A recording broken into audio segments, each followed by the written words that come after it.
Online? She's on. We're ready? Good morning, everyone. I'd like to call to order this meeting of the Texas State Board of Examiners of Professional Counselors. Today is Friday, May 1st, 2026 at 9:02 a.m. We're meeting in person this rainy morning at the George H.W. Bush Building in Austin. My name is Stephen Hallbauer, Public Member, Board Chair. I will hand it down to my left for introductions for our board members. Brian Eby, Wichita Falls, professional board member. Dr. Leah Amuna, Texas A&M University Central Texas, professional board member. Dr. Loretta Bradley from Lubbock, Texas, professor at Texas Tech University and professional member. Dr. Janie Stubblefield from Dallas, Texas, professional member. Nadia Stewart, Round Rock, Texas, public member. We have a couple of board members that are joining via Zoom today. Dr. Taylor, introduce yourself, please. Yes, my name is Dr. Christopher Taylor. I'm the vice chair and joined from Dallas today. Thank you. And Ms. Chan? Elisa Chan from San Antonio and public member. Good to see everybody. We will note the excused absence of Corey Rose this morning.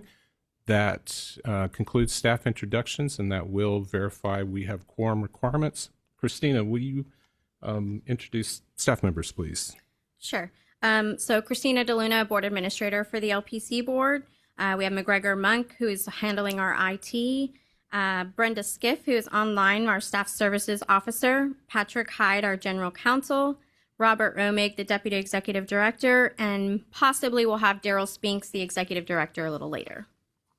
Thank you, Christina. Stakeholder representatives, would you like to introduce yourself?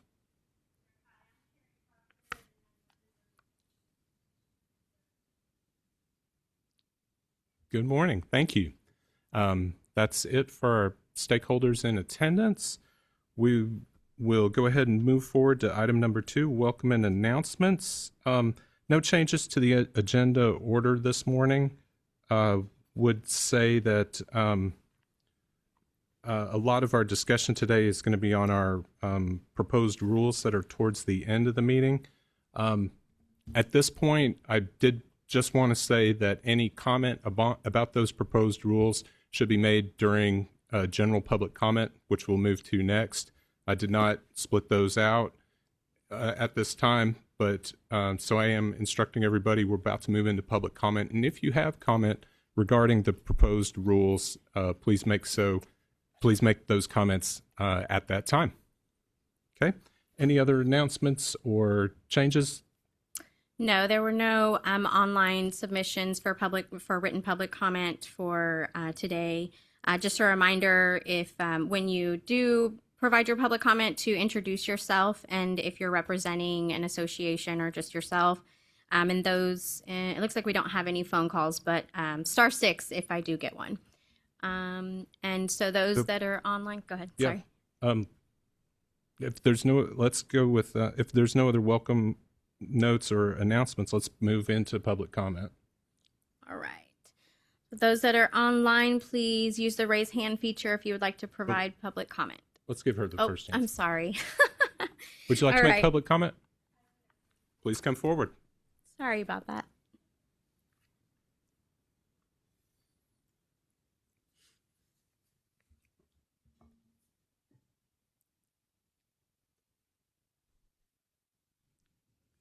Good morning. Greetings, esteemed board members and staff. My name is Carrie Proctor. I serve as LPC Board Liaison for the Texas Association of Counselor Education and Supervision, and I'm an LPC Supervisor. Thank you for the opportunity to provide feedback on proposed rule changes. While TASIS is in support of several updates, we have identified some areas where further clarification or revision is necessary. Under 681.32, competency and required basis for professional competency, we request clarity regarding the language in the proposed rule 681.32. A variation of the term competency is used in several rules A, C, and E. I'd like to know how it is defined and how would LPC associates be impacted, since many are working towards competency under supervision. Under 681.92, experience requirements E, TASIS has some concerns related to the proposed change from a minimum of 4 hours per month of supervision to an average of 4 months, or 4 hours per month of supervision. Supervision should be consistent throughout the supervised experience to ensure client safety and the associate's professional growth. The proposal for an average of 4 hours per month creates a loophole in which an associate could theoretically go for weeks without oversight, provided they make up the hours later. 4 hours a month allows some flexibility in the structure, but maintains some consistency. Under 681.92, experience requirements F, TASIS has some concerns. Not all internship experience accrued while enrolled in a doctoral program should be counted towards supervision and experience requirements. This should be limited to clinical experience and clinical supervision only. Non-clinical doctoral requirements such as research, teaching, or supervision should be excluded from these totals. Under 681.93, supervisor requirements C3, related to supervision compensation, TASIS requests clarification here to avoid unnecessary confusion, such as a supervisor may not receive compensation by the LPC associate for time spent in supervision if the supervision is part of their duties. This clarifies the distinction between private supervision and supervision provided as an employment benefit. Supports. TCA supports the amendments to 681.91 LPC Associate License M to clarify that a copy of unresolved mediation plans must be provided when there is a change in supervisors. And 681.93 Supervisor Requirements 2, TASIS supports the inclusion of establishing a plan for custody and control of supervision records. Additionally, the TASIS board would like to express our gratitude to Dr. Loretta Bradley, Dr. Janie Stubblefield, and Christina DeLuna for their keynote presentation at our 2026 TASIS Midwinter Conference. It was a sold-out event, and our members benefited from the information provided during presentation and the ability to ask individual questions at the LPC board booth. Also wanted to do a shout-out that early bird registration for the TCA Professional Growth Conference is now open, and that will be held in Round Rock at the Kalahari Resort in November. Thank you so much for the opportunity to provide comments. Thank you. Okay, those online? Yes. So the first person we have is Philip Crum.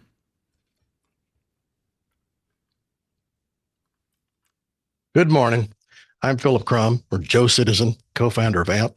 The long-term feminization of the discipline has produced a woke professional mindset that believes a practice should be run on feelings, equality of outcome as long as someone else is paying for it, and virtue signaling.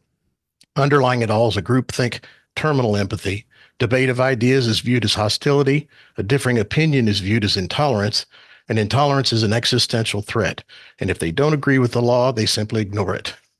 That only begins to describe an uncomfortably large segment of our current licensee base. The only practical way to control the damage we've done to the overall competency of our licensees is to enforce the law and limit inappropriate and illegal professional behaviors. People will need to be reported to BHEC, the Attorney General's Health Enforcement Office, or both. Unfortunately, a few heads will need to roll before the defiant get the message and either comply or decide to pursue other opportunities. The long-term solution is to fortify the legal framework within which this profession operates. We must also dramatically overhaul the academic pipeline that produces our counselors. Fortunately, both of those items are in progress. Texas has outlawed gender-affirming care, and BHEC has clearly informed its licensees of their duties and obligations. Not surprisingly, a meaningful percentage of our political activist licensees have already decided to simply ignore the law. They have no intention of complying. They're thumbing their noses at the state and you, their licensing board, and they believe they can get away with it. The accrediting institutions need a top-down overhaul. That's underway through Executive Order 14279 and the Department of Education. Our legacy professional organizations need to be reined in. That's also happening, same EO. Universities need to graduate competent professionals and stop minting new social justice warriors. The states, all of them, need to stop licensing incompetent people under the guise of workforce shortage and fairness. We're living with competence redefined as social justice and validated by lowered standards for admission. We may very well have a workforce shortage, but licensing incompetent people only solves that problem on paper. We have a defiant licensee base choosing to place their ideology over state law and their clients' best interests.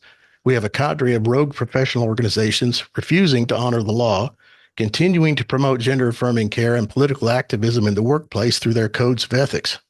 And we have a citizenry in dire straits from the effects of cultural Marxism, the COVID debacle, and gender-affirming care who don't know which way to turn. The citizens of Texas are counting on you. Thank you for listening. Thank you.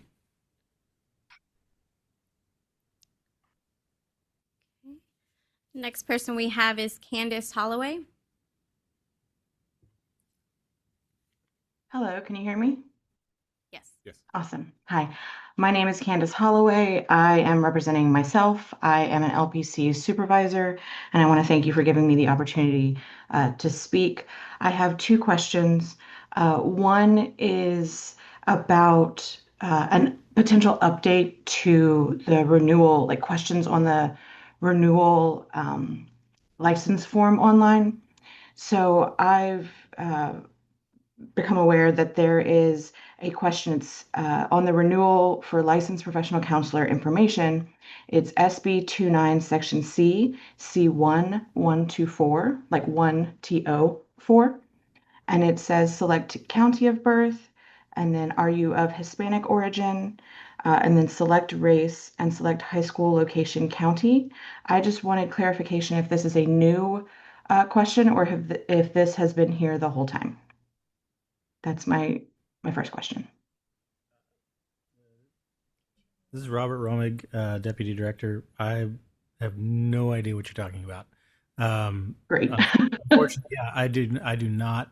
We don't ask for high school registration or high school location. I believe there is a demographic that is optional, I believe, to report race when you are creating your profile, but I'm unfamiliar with any of those questions on the renewal process. Is that through our online renewal platform or? Yes, through vo.licensing.hpc.texas.gov. I have a screenshot if that would be helpful to email it somewhere. Sure, yeah, if you'll email that to us, and we'll certainly look into it. I am guessing, though, that all of those questions are if they are there, they are general demographic information. The system we use is the same system that licensing agencies across the state use, at least all the HPC agencies. And so there are some screens like that we don't control. They're just generic questions asked of everyone. So we're certainly not using data about high school locations. Well, that's the least concerning part of it is the select high school location county, but that's okay. I will send the screenshots over, just email Christina, should I email you? Yes, okay. That's great. And if I don't hear from you, I'll reach out to you. I have a note already. So gotcha. Thank you. The second question is just a clarification for public comments here in these meetings. Are they truly open to the public or just to primarily to licensees? It's truly open to the public. Okay, got it. Thank you. Thank you. Next person we have is Dawn Irons. Can you hear me? Yes. Yes. Okay. My name is Dr. Donna Irons. I'm a counselor educator and LPC supervisor in Denver City, Texas. I am growing more concerned with the train wreck that has become our counselor education system. The professional counselor organizations have managed to shift the priority of clinical competency and expertise and exchange it for a one-sided view of social justice within our training programs. This has become more problematic on a larger scale, especially since 31 out of 52 jurisdictions have rejected the ACA Code of Ethics.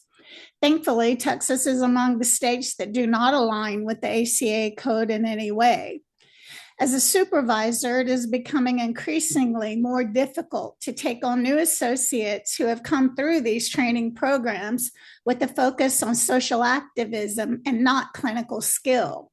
If I'm going to put my license on the line to train and mentor new counselors in Texas, currently I have to tell them to leave 90% of what they learned in their training programs in the trash can by the door. I have to tell them that the ACA code has zero jurisdiction in Texas, and they are more likely to lose their license by following them. Even with Ken Paxton's clarification of existing state laws that govern our licenses and the letter from BHEC to all 95,000 licensees, associates, and even fellow supervisors are encouraging activism over upholding state laws. This leaves me contemplating three options. One, I can immediately dismiss insubordinate associates refusing to follow BHEC rules and Texas laws.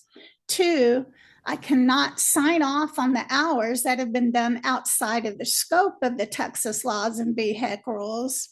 Or three, once I sever that supervisory relationship with the associate, to notify clients your counselor is not legally able to see clients until they secure another supervisor and reassign those clients or make referrals to other clinicians.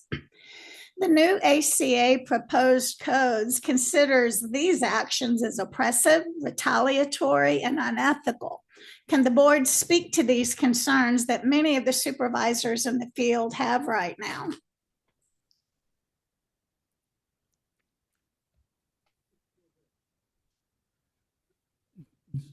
Are you there? No, not at this time, ma'am. We cannot. Thank you.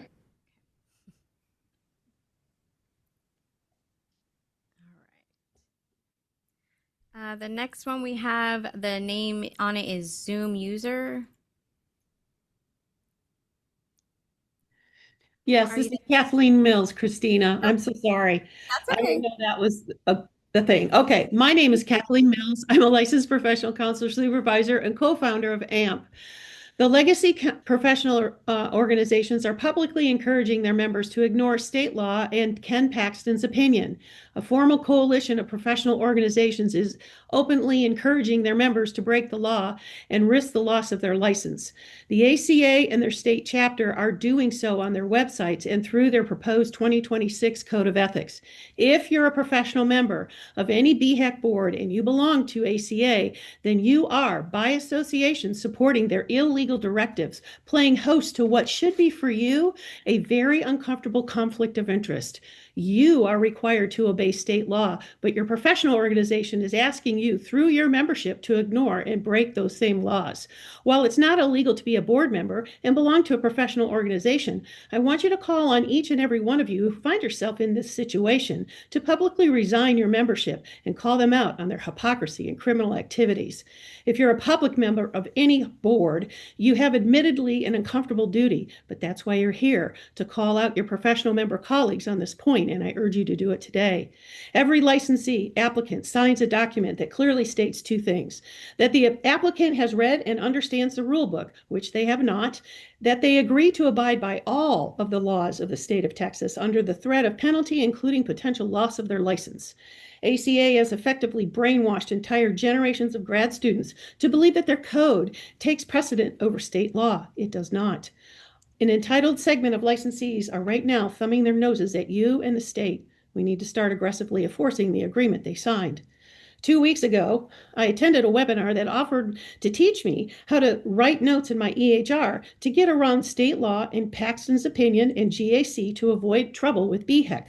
I got 3 ethics hours for learning how to circumvent and break Texas law. Here's a few things the speaker said.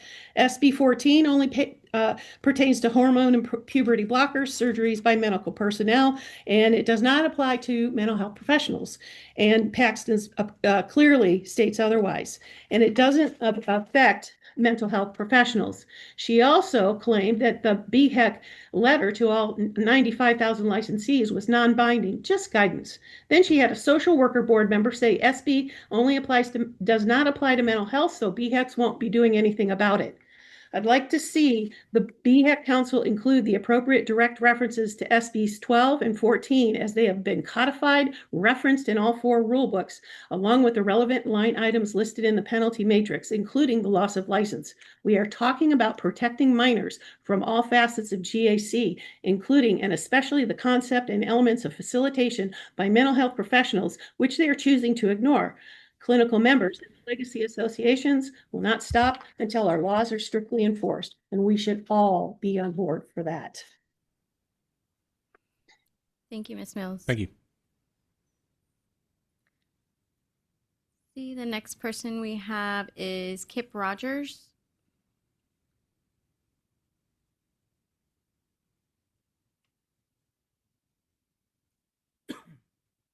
Mr. Rogers, you're on mute. Miss, sorry. Okay, got it.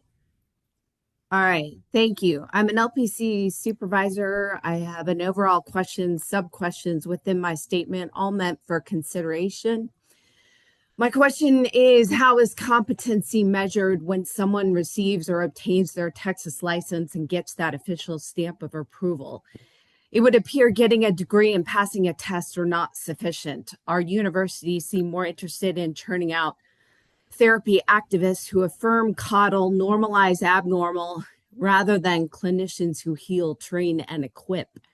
Our field has witnessed a rise in suicide, nearly every DSM diagnosis, and well, we keep adding more labels to the library. We are a culture medicalizing, pathologizing normal things such as anxiety, depression, lack of focus, and a lifestyle of clean eating and exercising. We are a sick and drug-dependent nation. We are fragile and appear to create lifelong clients managing symptoms and seeking accommodations rather than focusing on root causes and equipping with life skills. What happens when everything becomes a diagnosis or disorder instead of normal development and normal human struggle? Some noted examples. I actually had a parent of a 3-year-old want a psychiatrist referral to put her toddler on anti-anxiety. This is causing harm. I have taken part in graduate research out of Texas Women's University, actively promoting perverse sexual lifestyles, aiming to normalize these practices. This is causing harm. I have had a therapist in another state file a complaint against me for teaching the debunked chemical imbalance theory. She's clearly the one who's not up to date on the latest research and evidence-based practices. This causes harm. I had a high school student get out of normal discipline because the school and her parents argued she has anxiety. This causes harm. I see continuing education courses from the APA, TCA, PESI to normalize perverse sexual lifestyles, lying to people about science and reality, causing harm to individuals. I sat in that same recent CEU for charting notes, encouraging us to lie and manipulate our records in order to abide by our state laws while violating them at the same time to promote gender-affirming care. We must protect our children against this gender ideology. We are now hearing stories of harm AI is doing, encouraging suicide and homicide. So my questions, how can the state ensure competency of clinicians to protect the public? Should we initiate a verbal competency exam? Should the state consider other accreditations to ensure we're not generating professionals who are actively violating our state and federal laws? Can we remain off the counseling compact?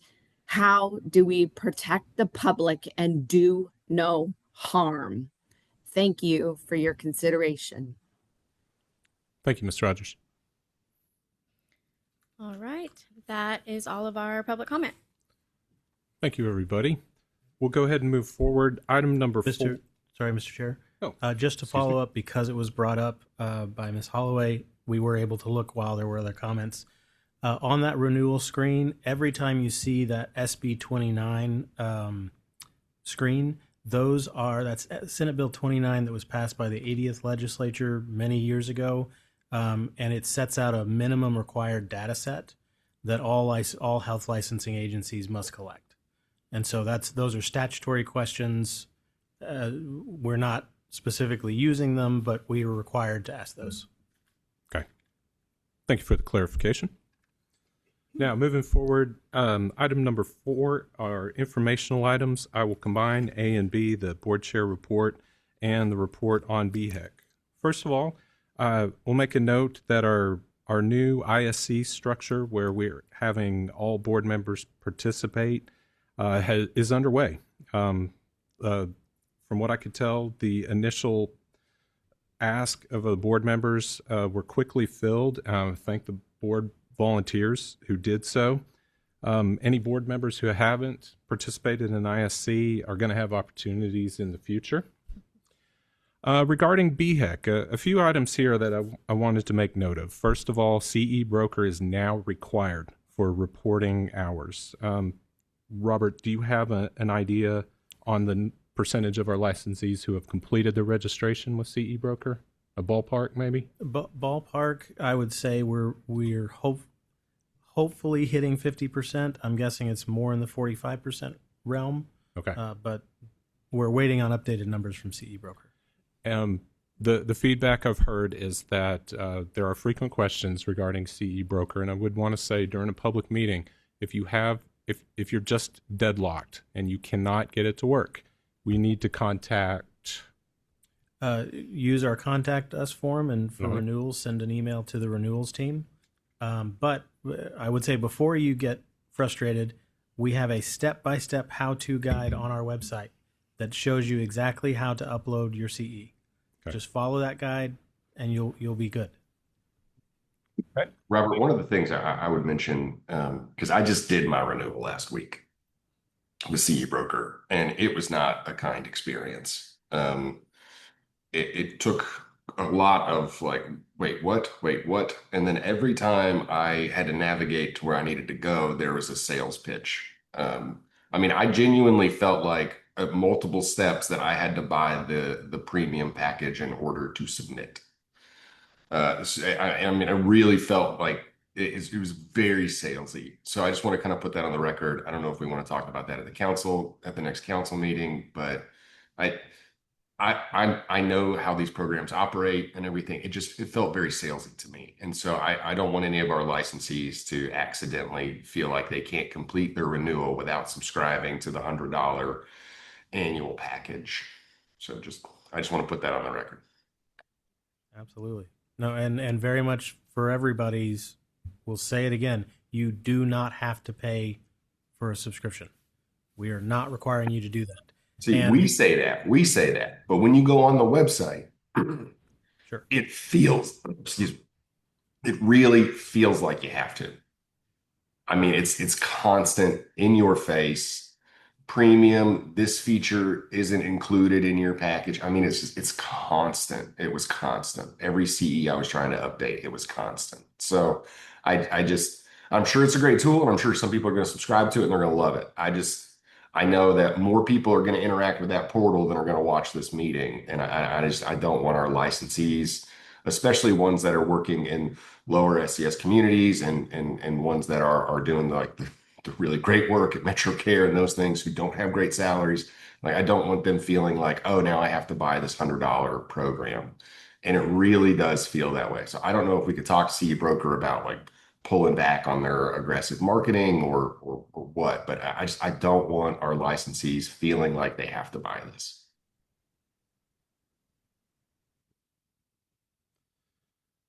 Board, anything to add to that?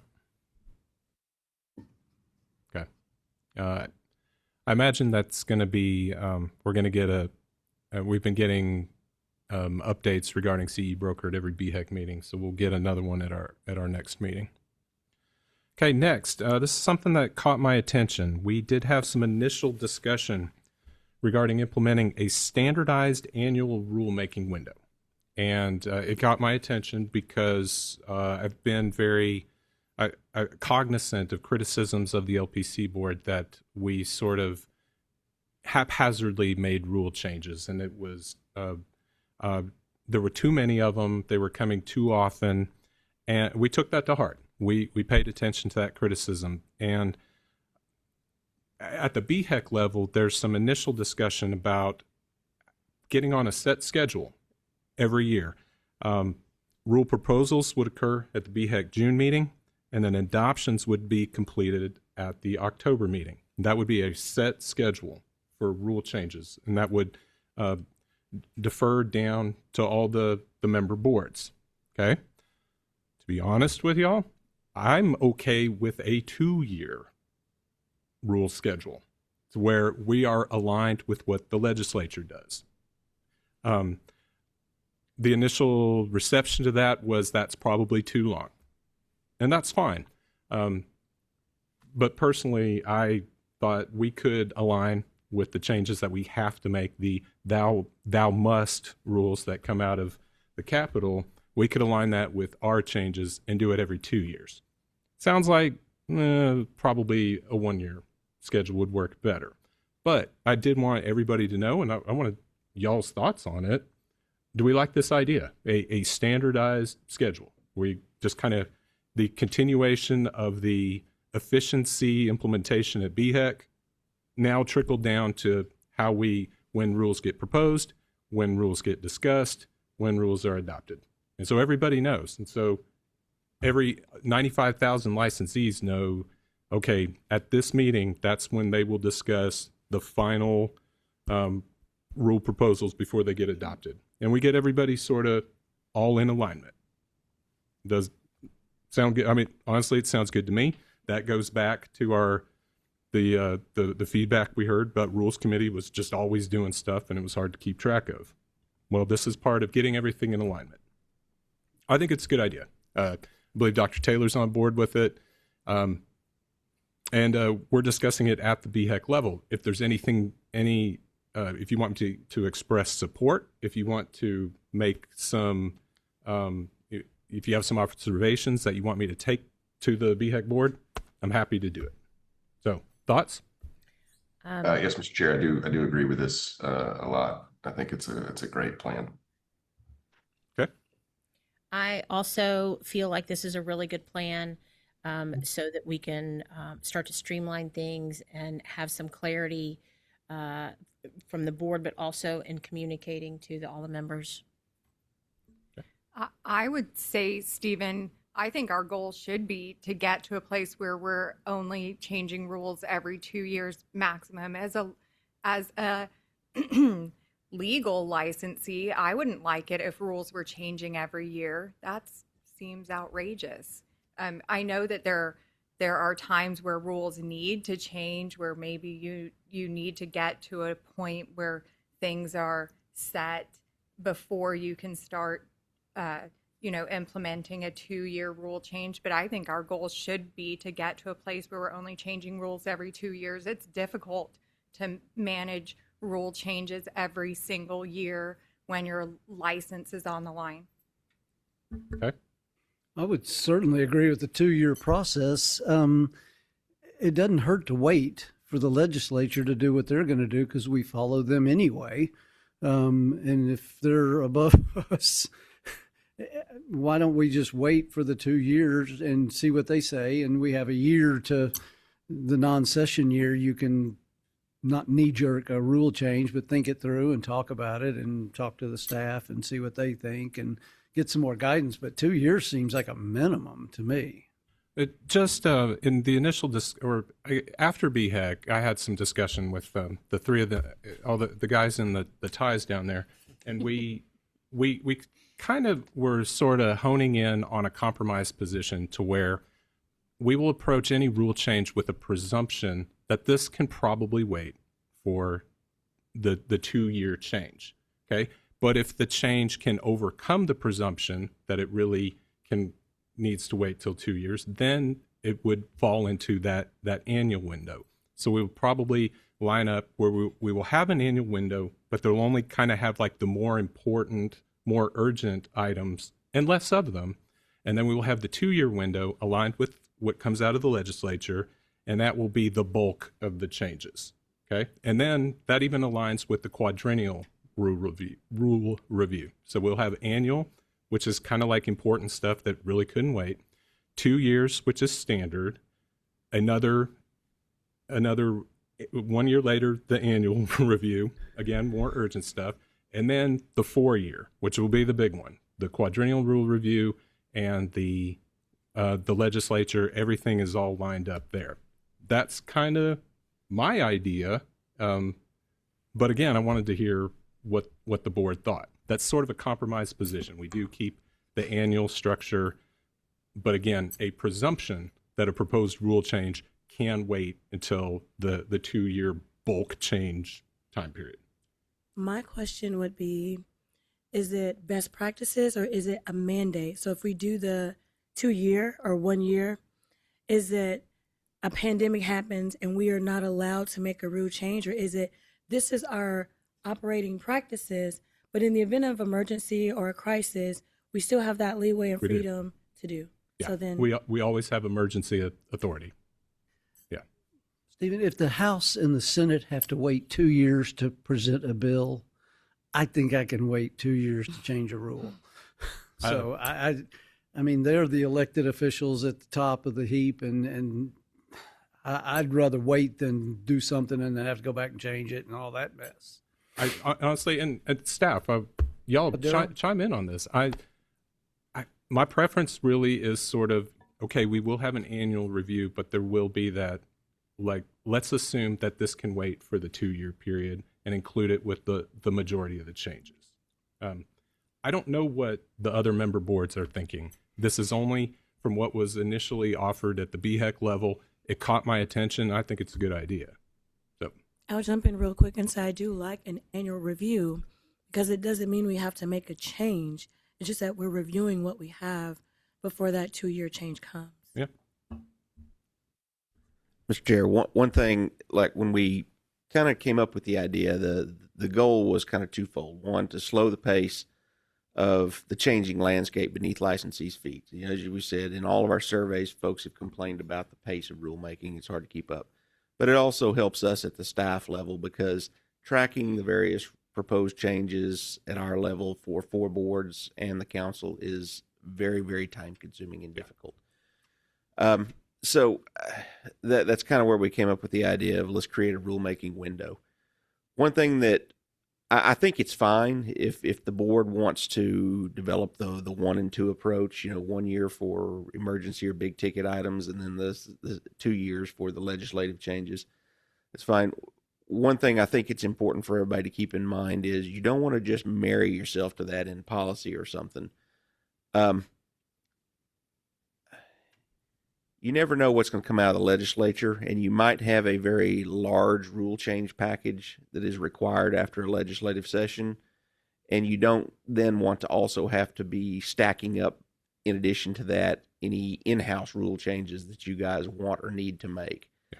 So that's my only concern about waiting 2 years, necessary or withhold, not doing anything but big ticket items in the interim year between a legislative session.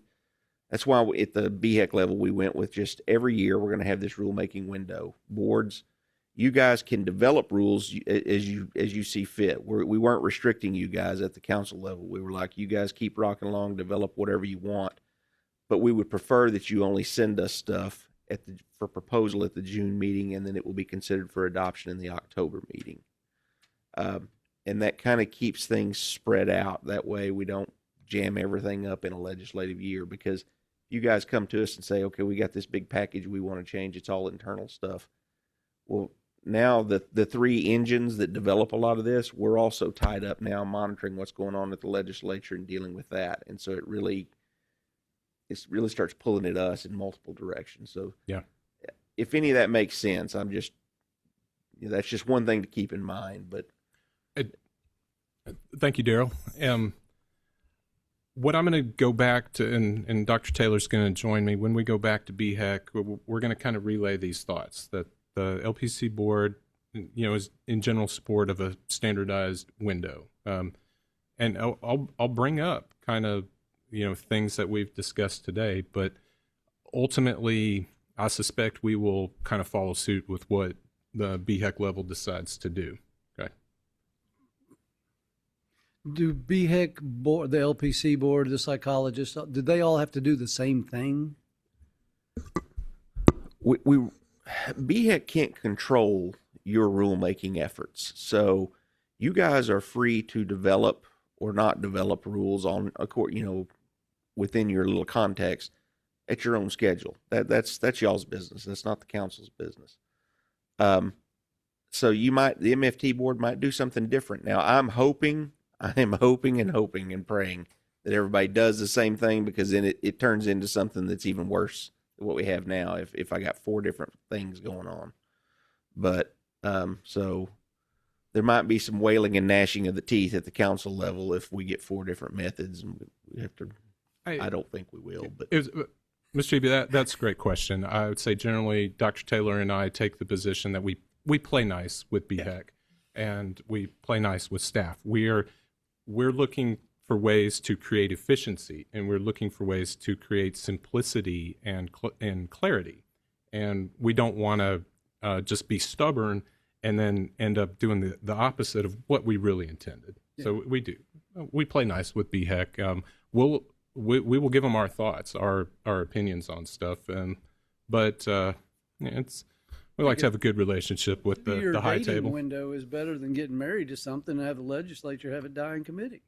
I mean, we could do all this work and then legislature says, no, we're not going to, they change it or do whatever they're going to do. So I'd much rather adopt a 2-year wait and see dating period before we marry any bill or law, because we're going to have to follow it when they do it. But Daryl brought up a good point, though. It's like we would be just really putting a lot of work in that 2-year window, though, and that's not our intent. The intent is efficiency. It is certainly not just kind of packing everything into every 2 years. So that's where I'm that's where I am on this. That's my thoughts. Y'all kind of see the different aspects to the issue. Dr. Taylor, anything to add? Like we're going to be representing LPC board at the June meeting.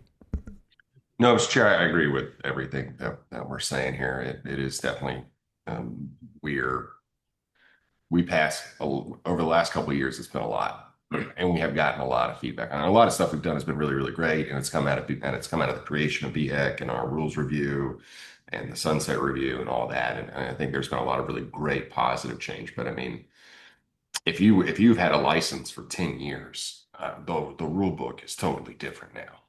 And so I think we got to get out of this place where we're constantly changing things all the time and setting them for a one-time, let's do this change. And I think 2 years is great.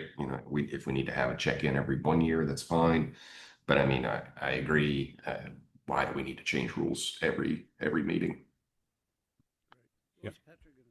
I think an additional benefit for licensees is that they know what that window of when to come and see what changes are being proposed, but then also especially what has been adopted that they are now responsible for. And so, you're renewing your license every 2 years.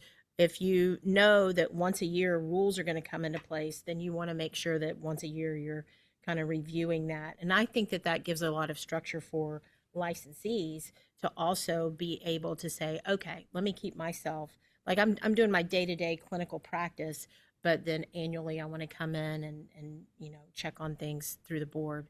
And so I like the structure. I like being able to say, okay, this is what I do at this season of the year. Yeah. So. I think 2 years makes sense, with the understanding if something comes up that has or really needs to be dealt with, there is a mechanism for doing that. And I think I was just sitting here thinking, if I knew the rule was going to, the new rules, that 2-year period would be, say, 2028. Okay, then I would know before that time comes to find out the changes. Amen.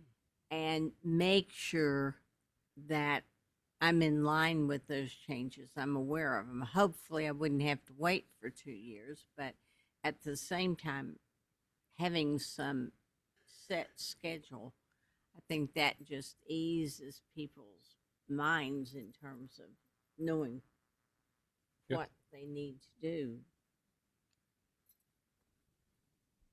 Okay. Can I ask Daryl a question? Sure. As HHSC is under sunset review, what if they get sunsetted? Is that going to impact anything we do here? If HHSC gets sunsetted, we got bigger problems Well, than BHEC. Cold Course is in charge, and you never know what's going to happen. Yeah, no, I don't. I mean, I'm not You don't expecting foresee anything? I'm not expecting them to get sunsetted or anything like that. I can't say that what something might not come out of it that might impact us, but at this moment, it would be too tenuous or speculative to even try to say what it might be. Thank you. Yeah. Well, speaking of the thou must changes, those were approved at the BHEC level, the child custody evaluation and licensing of military service members. And I'll wrap up with this. This kind of caught my attention. This very innovative, interesting program. Would one of y'all just kind of explain what we did with the memorandum of understanding with Abilene Christian, just kind of briefly what that was, and then I will kind of talk about how I started thinking about applications for LPCs. So either Robert or Daryl kind of talk about what we did. Sure. So we in the psychology world, there is a board rule regarding retraining to become a school psychologist, and the board had put this in place to create a pathway for those with master's degrees to go and get retrained. It was designed after, I believe, a Texas Tech program that has since gone away, but it was hoping to encourage the existence of such programs. Abilene Christian, along with the Region 20 Education Service Center, approached BHEC wanting to create such a program, but understandably they wanted to get assurances up front that they were meeting our requirements so that the folks coming out of that retraining program would then be qualified for a school psychology license. And so the memorandum of understanding that we entered into with Region 20 and ACU was essentially vetting their program requirements and saying, just promising each other, yes, as long as you keep these requirements that you have laid out, they meet our rules, and we will agree that they meet the requirements for this program. If you change the program, or if we change the rules, then this is void. But as long as we're both working together, we're recognizing their qualification. So as long as I've been involved with either the LPC board or BHEC, this is the first time we've ever had something like this come up, and it got my attention, and so I started thinking about, can this style of not exactly certification, but this level, if staff has the bandwidth for that level of involvement, and can that be imparted upon LPC applications? And so Robert did a great job of explaining exactly what it did, and it just kind of got me thinking about whether there are possibilities at the LPC level for something like this. And so wanted to see if y'all had any questions about it. This was kind of new. It's innovative. It is the thinking outside the box kind of approach, and it got my attention, and wanted y'all to be aware of it, that this is sort of kind of, I like to think that, as the good solid BHEC foundation is in place, we are showing the ability or the desire to kind of undertake new aspects, new programs, and this was just a great example of it. So anything else to add to that? it's kind of on my radar for LPC applications. I will say that, like, I completely am on board. Forgive my voice. What it made me think about was Senate Bill 1401 regarding the mental health professional pipeline. I think that's from the 89th legislature. Essentially, what they're saying is we should all be charged with creating a path for more mental health professionals in the state of Texas. And that seems phenomenal. And if that is already in existence for school psychologists, I know that there's a school down the street around the corner, Burnt Orange, that is working on a mental health associate program that will assist individuals at the bachelor's level getting into mental health that could ultimately create a path towards master's degree licensure at all of our levels. And so if that pipeline has already been given to us, why not entertain something at that master's level if there's something already at the Burnt Orange level being in the works for the bachelor's level? You guys aware of that? Yes. Yeah. Oh. You have a comment? No. No. Patrick does. In terms of applying this one memorandum of understanding more broadly and scaling it up, and that would be the challenge. This one MOU took really executive staff 8 months, not 8 or 9 months of work, and so we certainly could not do that on an individual case-by-case level with any and get any benefit from it. It's a little unusual in this instance because it's the only program in Texas to do what we were asking to do, so we felt that made sense. However, we are in our strategic planning process, and we will be bringing the strategic plan to the council meeting at its June meeting. And I have not, it's not approved through my boss yet, but I believe one of the entries is going to be having the idea of a program certification at BHEC. We would need staff, we would need process, we would need funding, but to do the sort of thing you're talking about, and LPC would be the logical program to start with. Okay, great. Well, and I was just going to say, I think there have been a number of conversations going on for quite a length of time because the Children's Mental Health Strategic Plan Subcommittee, that was one of the things that was recommended, is figuring out the multiple pipelines at which training could happen for multiple levels of mental health professionals to serve our community, to be that safety net for the community. One important distinction on this school psych certification program is it was designed to bring people in from related disciplines, not necessarily with related degrees. And so, like in counseling, you guys have counseling degrees and you have counseling related degrees. There's already a rule in place to get people into the pipeline with that. But in psychology, they had a lot of wiggle room in their statute. Y'all have a little bit of wiggle room, not as much as they had. We wanted to bring people in who were had the wrong degrees, but they were in a close enough discipline that if we trained them up, we could close that gap and then we could make them competent practitioners.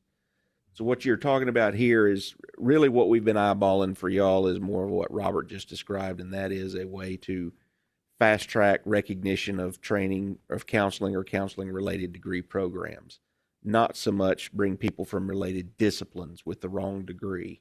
If we wanted to do that, I'm not sure that y'all can do that because I'm not sure that you have the statutory wiggle room like that school psych folks had. So that's kind of why we've gone this way. And the other thing to emphasize on that is that the reason it worked for the school psychology program and the rule is the program was able to assure us that it would be impossible for a student to graduate from the program and not meet every requirement in the rule. And that we could not do a certification program without that being the linchpin.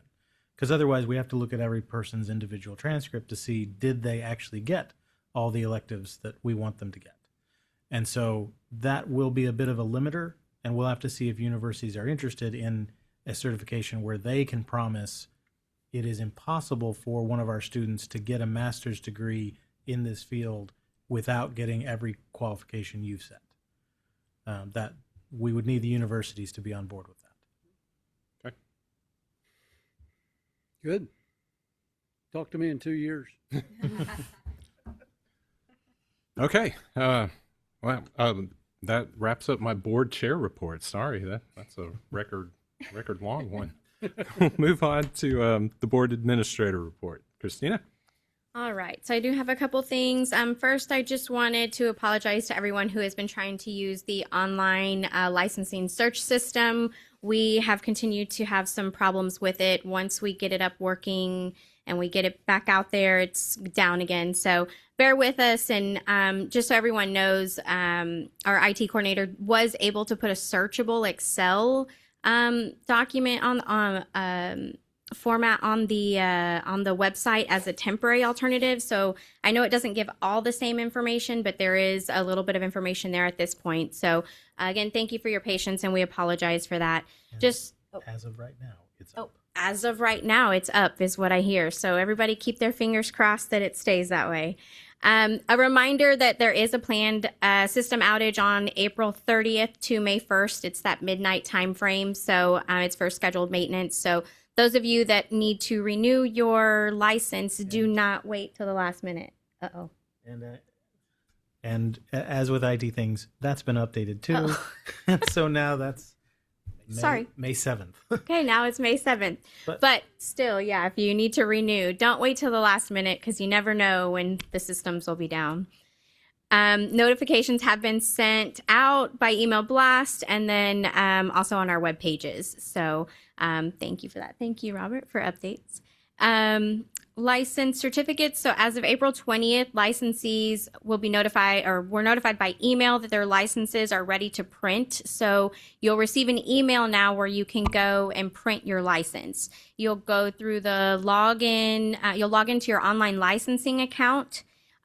There's a section there under Manage My License is a drop down to print your license certificate.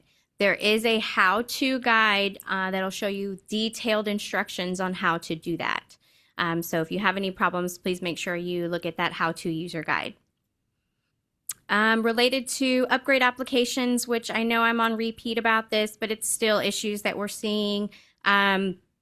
We actually, the Rules Committee will report on this a little bit later. We have updated the supervised experience form, which is now available to all the supervisors and associates. It can be found online.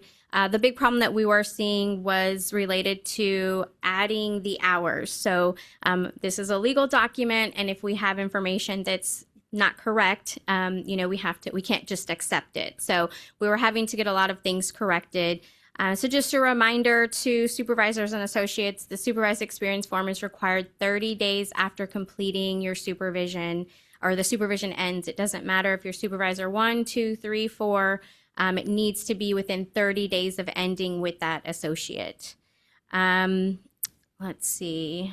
For supervisors that are attempting to get supervisor status, that online application, we're still having seeing a little bit of trouble with the attach button. So what it looks like is happening is you're going in and you're uploading your supervisor certificate, but you have to click attach for it to actually attach to that application when you submit. So staff are sending deficiencies out, just saying, hey, we need it. So it's kind of slowing it down. So just double check any of those that are out there. If you have friends that you know are going to be submitting an online application for the supervisor status, just remind them to make sure and check that attach button.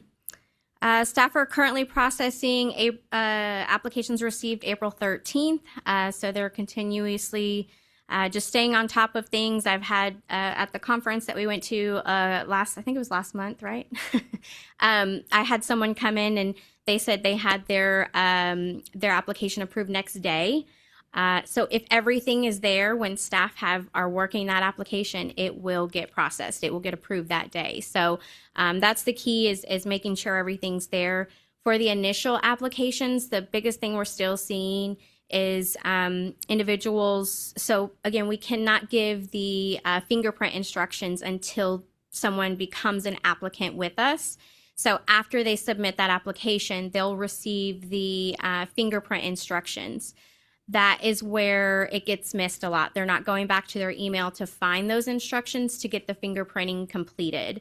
So that's the biggest deficiency delay that we're seeing right now. So any supervisors out there or potential applicants, just keep that in mind. Make sure your emails are always up to date. That's where your deficiency notices will be sent. Reminder that there is the BHEC Workforce Study Survey out there.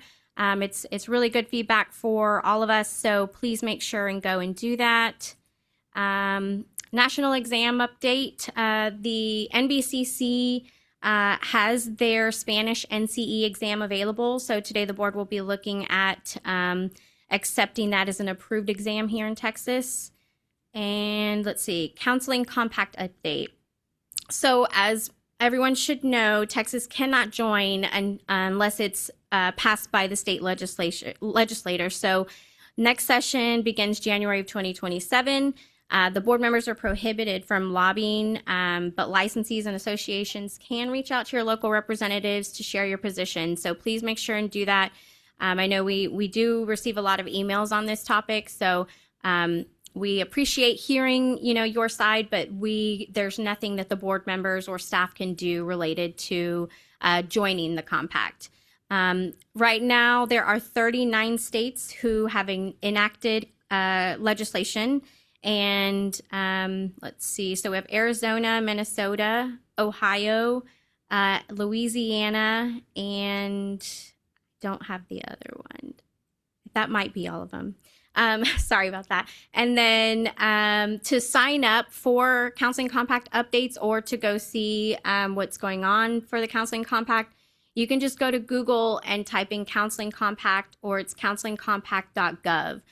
There is a section there where you can sign up and watch their meetings, their rules meetings. It's basically kind of what this board does, but just with that Counseling Compact. So if you're really interested to see what's going on and stay in the know, I would highly recommend doing that. Otherwise, for the board members, I have the performance measures packet in your material. If you have any questions, I am happy to answer.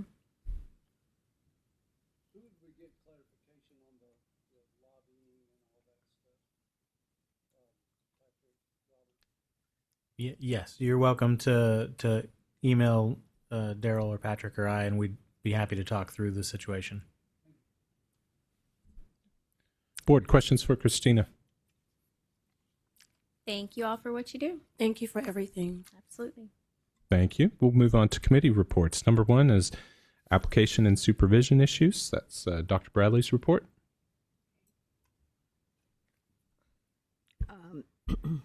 Since our last meeting in January, the committee has reviewed 4 applications. And these meetings were by Zoom. One meeting occurred on January the 21st. Well, really, that meeting was an email meeting. It resulted in issuing of an eligibility order. And I'm assuming I shouldn't say the name of the person. We don't need to at this point. Yeah, I just that it was a eligibility order.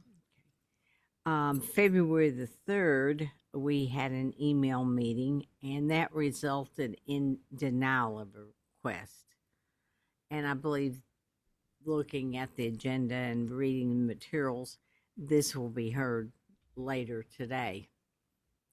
February 26th, another email meeting. The committee did not have any concerns regarding a prior history of the applicant, and therefore the committee authorized the staff to continue processing the application. And the last email meeting was held on February 27th, and that one resulted in the issuance of an eligibility order. So those are the 4 meetings that we've had since our last board meeting, and I believe we're up to date on everything at this point. Correct. Thank you. Yeah, like Dr. Bradley mentioned, we'll discuss the denial later on in today's meeting. Any questions for Dr. Bradley? Okay, moving on. Rules Committee, Dr. Stubblefield. So the Rules Committee met via Zoom on March the 10th of 2026 to discuss many items. One item that we discussed and settled on was that supervised experience documentation form. And the staff is reporting that the update to that form has significantly reduced the calculation errors that they were seeing. And so hopeful that that one change is helping streamline both the work in-house and then the return on investment for applicants getting their license in a timely manner. The other proposed rule changes that we looked at, we reviewed 68191, 68192, 68193, all of which will be presented later on the agenda. Thank you, Janie. Any questions? Okay. Complaints Committee, Dr. Muna, anything that you want to update us on?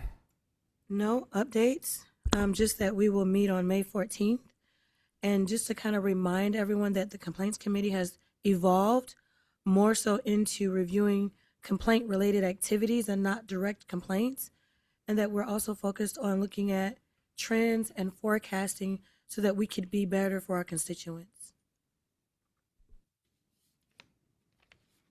Okay, thank you. Any questions for Dr. Amuna? Christina, I had a note that we possibly had an update from the ad hoc JP exam committee. Do you want to give that?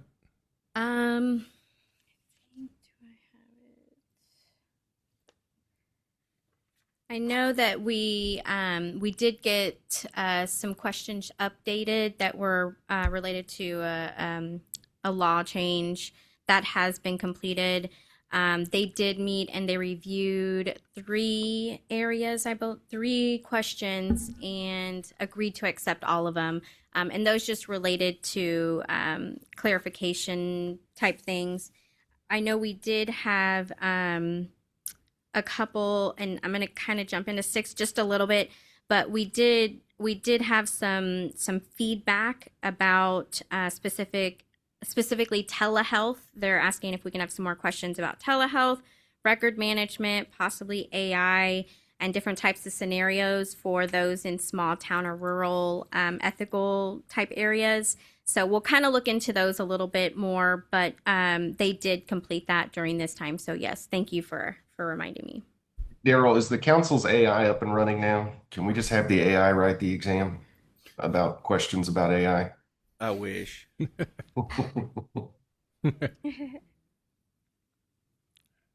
Thank you, Christina. Any questions for her? Okay, we will go ahead and move on to item number 5. It's a licensing issue.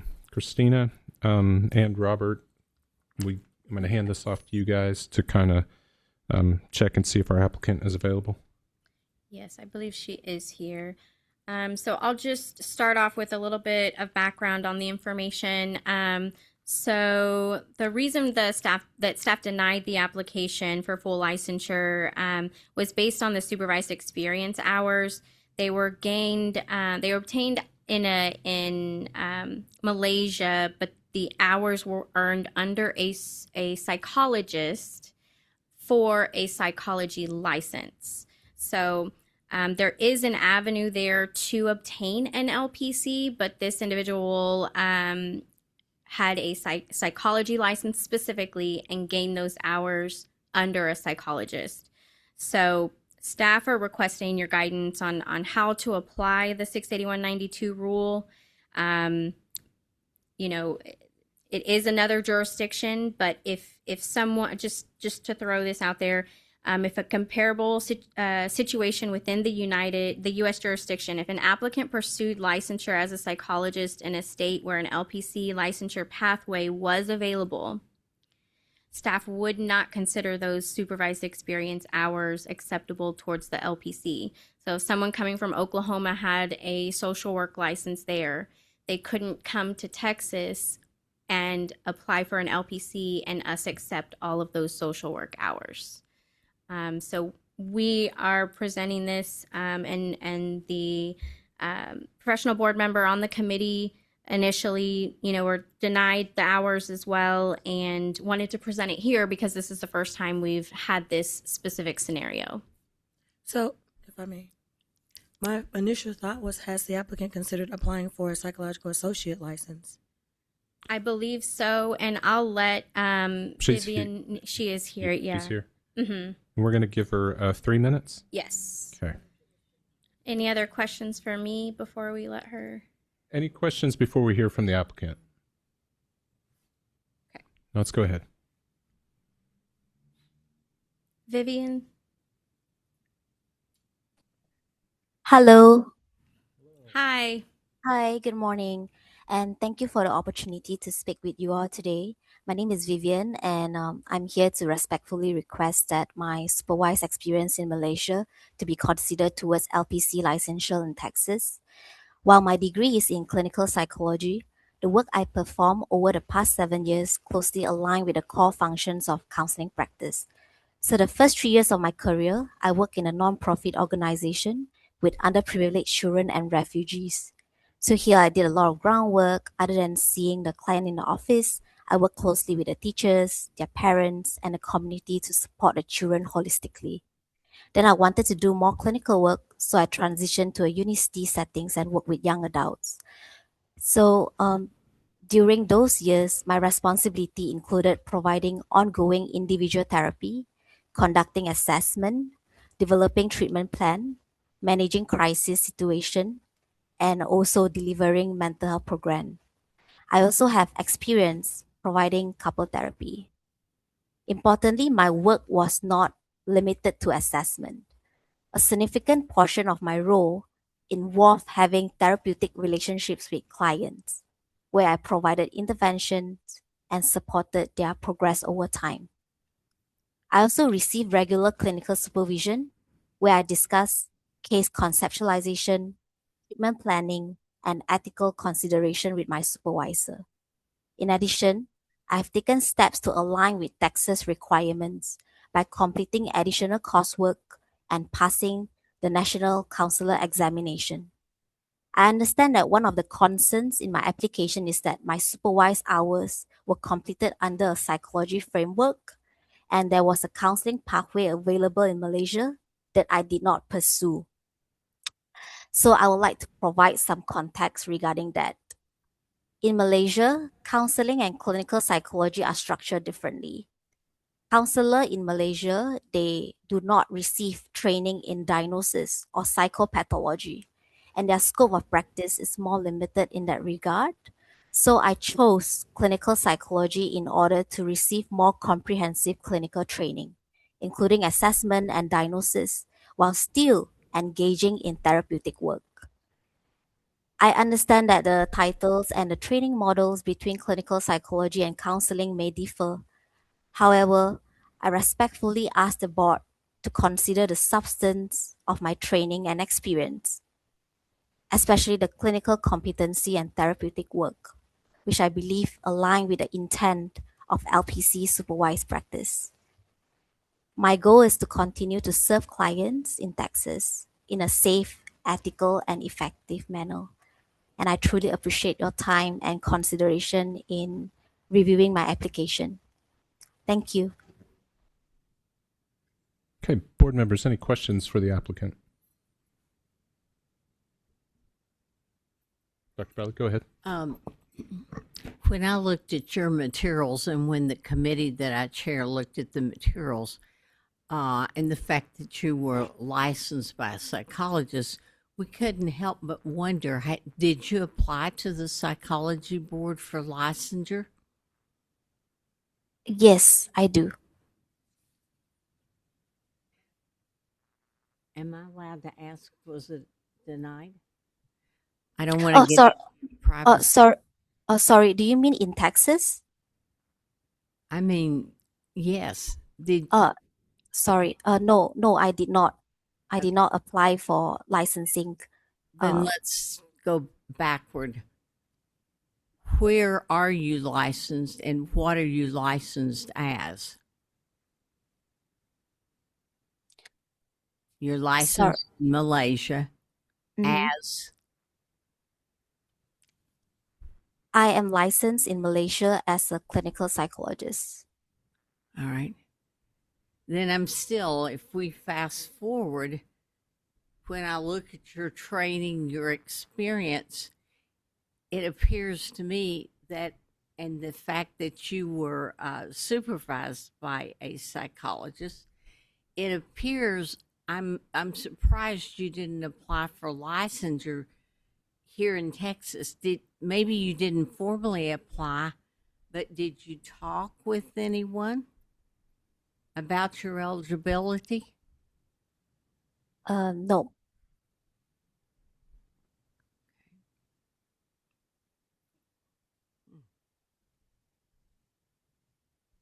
Board, any other questions for the applicant? Janie? Ms. Ng, if I understand, you have an LPC associate license at the moment and you're under supervision. Is that correct?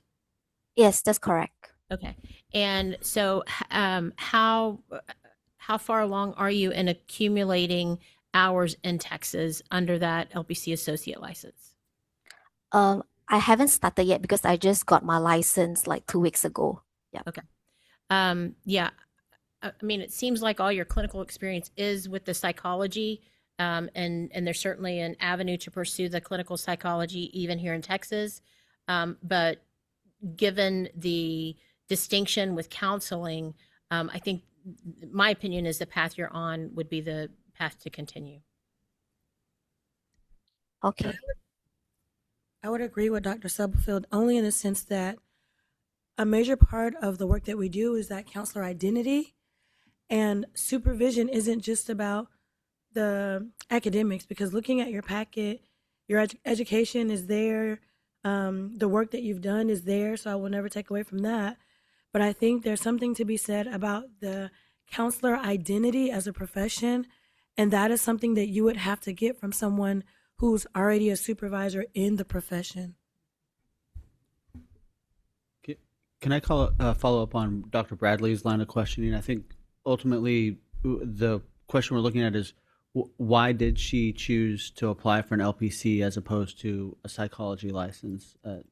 I mean, if you could answer that, isn't that kind of what you're getting at, Dr. Bradley? Yeah.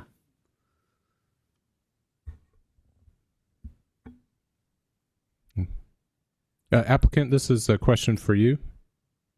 Oh, sorry. I did not apply for the psychological license because I did not aware that such license. When I go online and search for the licensings I can apply, I came across the psychologist license, the clinical psychologist license in Texas, and LPC.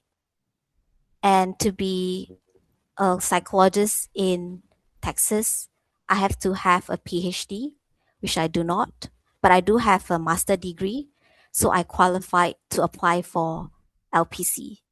Therefore, I started applying LPC. Psychology does have an LPA, a licensed psychological associate, which is a master's level license. So there is another pathway, just for everyone's consideration, if she'd like to consider an application with this through psychology. Yep. What we're discussing here today, those are some of the same issues that the committee discussed. And we also looked at the fact that if someone, well, I won't repeat it, what Christina said, we're trying to do this like from Oklahoma to come into Texas, the supervision would not have been counted. So we were also trying to keep things parallel. I would just say, for argument's sake, though, isn't coming from state to state rather than from country to the United States a little bit of a huge distinction? You know, like, we understand the differences between psychologist and counselor in the United States to be they're the same state to state here in the United States, maybe with a few distinctions in licensure requirements, whereas from country to the United States, it's very different. So I think as a board, we shouldn't try to align the two. I'm not saying in this case that should change our decision, but I definitely don't think that we should try to say, okay, we would treat someone from Oklahoma this way, so therefore we should treat someone from Malaysia the same. I think it's different, and I think it will probably always be different. So I think we need to be careful of going down that path. Yeah, and one thing that was unclear to me in reviewing the materials, what I got from Ms. Ng, but this might be my ignorance, was that it seemed to me like she was trying to express that she essentially had supervision in the same manner that an LPC had supervision here. It was just called something else. And it was conducted under a psychologist because of the way they trained professionals in Malaysia. And so I was wondering how the committee explored that, if they did at all. Dr. Bradley? Let me go back to the other thing. We were not, I just used the example of Oklahoma. We did not try to box her in to a specific set of requirements, but we did go back and look at our rules, and we did not see that she met our rules. Now, I can't speak for Malaysia. I've worked in my positions with a lot of international students, and whether it's U.S., Malaysia, or wherever, there are definite distinctions between psychology and counseling, hence, and social work. I mean, they're akin, but they're like second or third cousins, not identical twins. And so we looked at all of that. We were very careful in this case and considered it, read a lot of materials. But I do think whether you're dealing with the U.S., whether you're dealing with Malaysia, you have to apply the rules that we have here to work from. And when we did, we didn't find that she had met the criteria. Thank you for the clarification. Go ahead, Dr. Mina. No, I was just going to move for a motion or a vote. Yeah, the decision here is to accept the hours or deny the hours. If we chose to accept the hours, there are broader implications, and that means a kind of change in the interpretation of that rule moving forward. If we deny the hours, then it's a continuation of the way that we've been evaluating these types of situations. Is that an accurate way of describing it? Okay. So, Dr. Minu, if you'd like to make a motion, feel free. I move that we accept the committee's recommendation to deny and encourage the applicant to continue with the supervision and LPC associate process. Second. Okay. We do have a motion to deny the hours and deny the application. Is there any discussion regarding the motion? Okay, hearing none, I will call for a vote at this time. Please signify by saying aye or raising your right hand. All in favor of denying the hours and denying the application, please raise your right hand. Okay. Christina, are you going to reach out to her? Yes, Ms. Nin, I'll reach out to you, and we'll go over all of this, and maybe even we'll give you some information about the psychology LPA, just so you have the information. So thank you for being here today, and I'll be reaching out to you. Yeah, just for the record, that was 8-0 vote denying the applicant's application. It is just about 10:30. We're going to take a 5-minute break. So Christina, log us out, please. We stand on break at 10:26 a.m. We will reconvene at 10:31 a.m.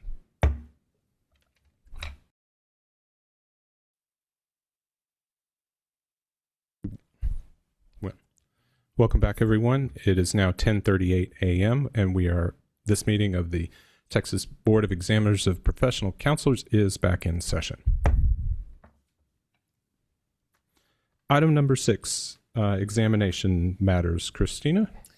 Yes. So, informational that it's in your board packet is the feedback that we've gotten from the jurisprudence exam since the last meeting. Again, applicants appreciate it a lot. Then we also have some who don't care for it much, but the majority say that it is a good refresher. And then for section B, we will need the board to vote for accepting the NCE Spanish exam and give authority to Daryl Spinks to sign that agreement with NBCC. Okay. Any discussion on this? Is there any objection to agreeing to accept the Spanish version of the exam? I move that we accept the Spanish version of the exam. I second. Okay. We have a motion to accept and order Daryl to put a signature on it. Is there any discussion on the motion? The only discussion I'll have is because I was at NBCC with Mr. Romig and Christina last year when they talked about the long vetting process that they went through for this version of the test. And so that's why I can put my endorsement on it, is having heard the extensive research that was conducted on behalf of this version of the test. Do we have any idea how many states have already approved accepting it? I don't know. No? Okay. Probably the majority will, though, because it sounded like everybody was very interested in it. And I think Puerto Rico's been using it for a while. So they were the only ones using it. So they've done everything they needed to do to get it up to, I guess, par for everyone to start using. Yeah, frankly, I don't see any negatives on this. We haven't heard any objections or negative suggestions from any of our counterparts in other states. Yeah. Okay. Could I excuse myself if I'm an NCE member or NCC counselor? I mean, does that matter? Okay, good. No. I'll vote. Okay. Whenever it's time. Okay. Any further discussion on the motion? Okay, hearing none. At this time, we will take a vote of whether to authorize Daryl to enter an agreement for use of this approval of the Spanish exam. Please raise your hand and signify by saying aye. Aye. And both online are in favor. That is 8-0 in favor. Thank you, guys. That's it for item number 6. Number 7, enforcement matters, and we do have a couple today. The first case in your materials is John McDonald, and that's a default case sent back from SOA. Briefly, the respondent had health issues that affected his ability to provide competent services, and he continued to provide services to clients while having these health issues and while his license was delinquent. This case was docketed at SOA. He failed to appear. Council moved for default and remand back to the agency. And so in your materials is a proposed order revoking his license, which staff would ask for you to approve so we could send it to the council at their next meeting to enter the final order against him. He did not appear at the hearing, but we should give him an opportunity to speak if he is here. And Dr. Stubblefield, you were the president at the ISC, so you should recuse. I need to recuse myself from any discussion or vote. Thank you, Dr. Stubblefield. Christina, will you check if Mr. McDonald is in attendance online? I do not see a John or a McDonald. Okay, is there any discussion regarding the proposed SOA recommendation? Not so much discussion, but I will just say thank you to Christina and the team because there is an overabundance of information regarding the case, so it's not a decision that's made lightly. We've had tons of information and audio to review and making the decision that we make today. Agreed. Good. Thank you, Dr. Muna, for that. Okay, if there's no discussion, I do need a motion. We need to determine if we agree with the SOA recommendation of revocation.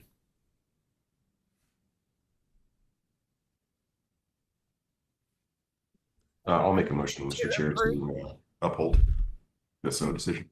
Move to approve the SO recommendation to revoke the license. Okay. I'll second. Okay, we have the motion from Ms. Stewart and the second by Dr. Taylor. Any discussion regarding the motion? Hearing none at this time, we will vote of whether to agree with the SOA recommendation of revocation and therefore send this to BHEC for approval. All in favor of the recommendation, please raise your hand and signify by saying aye. Aye. We will note that it is a 7-0 vote with the recusal of Dr. Stubblefield. The next case in your packet is Cheyenne Kolyanik. I hope I'm pronouncing that correctly. This is another default and remand back to the agency. She failed to appear at the SOA proceeding. Dr. Taylor, you were the board member that was present at the ISC, so you should recuse for this case. Very briefly, the respondent had a dual relationship, a friendship with a client, which developed into a sexual relationship within weeks after terminating the professional services. And the respondent failed to cooperate with the council's investigation. Again, this was docketed at SOA. She failed to appear. Staff asked for a default, sought a default and remand back to the agency, which SOA granted. And so in your materials is a proposed order that would revoke her license.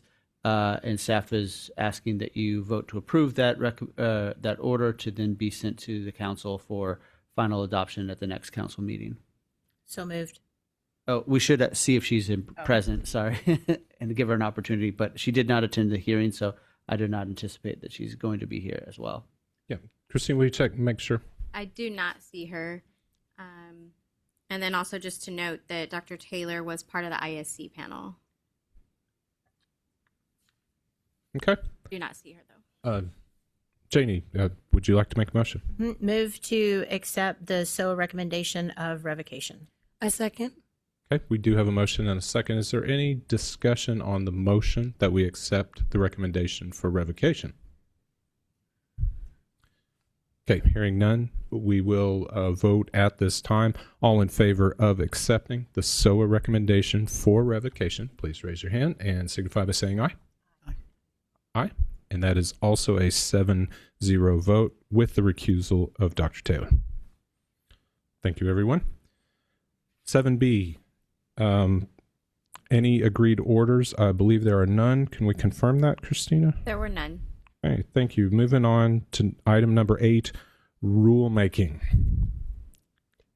And we actually have some proposals that are going to warrant some discussion today. So let's go ahead and tackle them. This is going to be Robert or Christina. Go ahead, Robert. So Okay. starting with the first rule proposal in your packet, 681.32. This is a proposed new rule. It is language that we are, staff has brought forward, recommended rule for both the LPC, MFT, and Social Work Board, and some changes to psychology to also align with this same language. Essentially, with many questions that staff and the board have received over the last year or two about what training and what education and what other standards are necessary to be competent to practice, what are the standards for competent practice, what is the standard for your scientific basis of your professional judgment. We thought it would be prudent to have one rule that lays out all of the best language that we found across all of the board's rules to make it really clear. These are the standards by which you are being held as a professional to have some judgment behind what you are doing, to have not just, flying by the seat of your pants. So the language is still broad principle language. So there is a degree to which there are definitions not expressed. Typically, you then just use the normal expected definition of a word. We don't have a definition for the word competency, as the public comment suggested, partly because that is a broad legal term that we apply in all its contexts. So we're not trying to limit it in a particular definition. Certainly can talk about whether there are terms that need that or others that need defining. The only other thing I'd say about this rule, again, is while it is all of pretty standard language and best practice across all of the boards, a caveat to how the agency will interpret this rule based on the recent Supreme Court opinion in Childs v. Salazar regarding First Amendment protections. Just putting it out there as we would never interpret this language as conflicting with that Supreme Court opinion. Supreme Court opinions are law, and they inform how we would how we do all of our work. And so that question came up, and we just wanted to say that we haven't identified any of the proposed language that is in conflict with that opinion, but should anybody be concerned, it is subject to interpretation based on Supreme Court precedent. I'll add in, before we begin our discussion, this is a special note to the fellow public members, Elisa and Nadia here. It's our job to kind of approach this as, is this really necessary? Okay? And it's up to the professional members, it's up to staff to convince us that it is. That's our job, to kind of step away from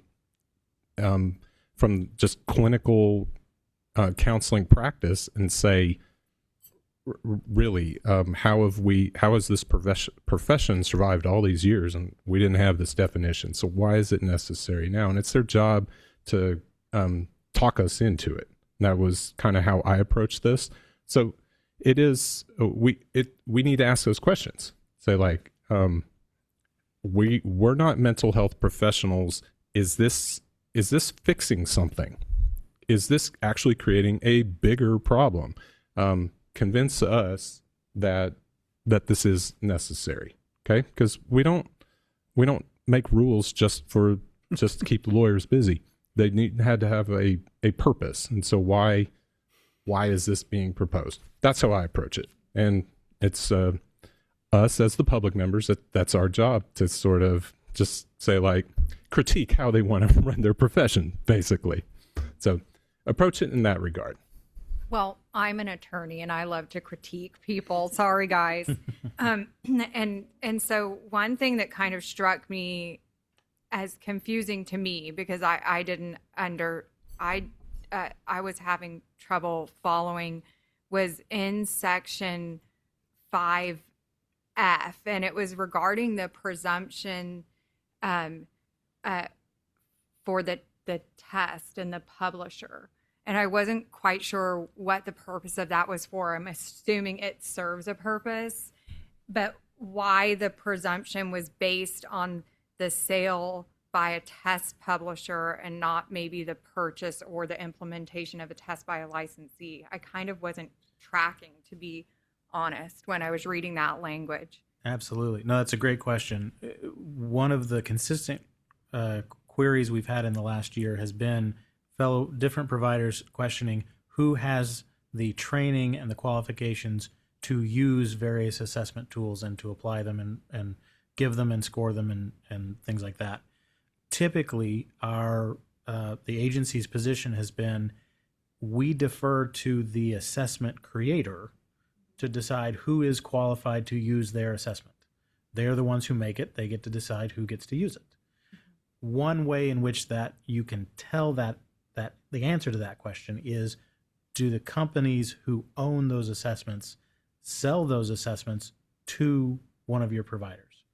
If Pearson refuses to provide an assessment to an LPC, well, then they're not authorized to use that assessment. Conversely, if Pearson goes through their vetting process and you, as an LPC, show your degree and your qualifications, and they will sell you an assessment to use, that's presumptive evidence that you are qualified to use that assessment. And so that's what this statement is meant to say. We are not generally going to dive into an individual's training and qualifications to use an assessment. If they have legally gotten access to it and used it, there's some presumption there that they must have been qualified to do so. But we just wanted to make it a presumption that is flexible in case we do have evidence to the contrary, that they lied to Pearson about their qualifications or got it from got a bootleg copy. Yeah, exactly.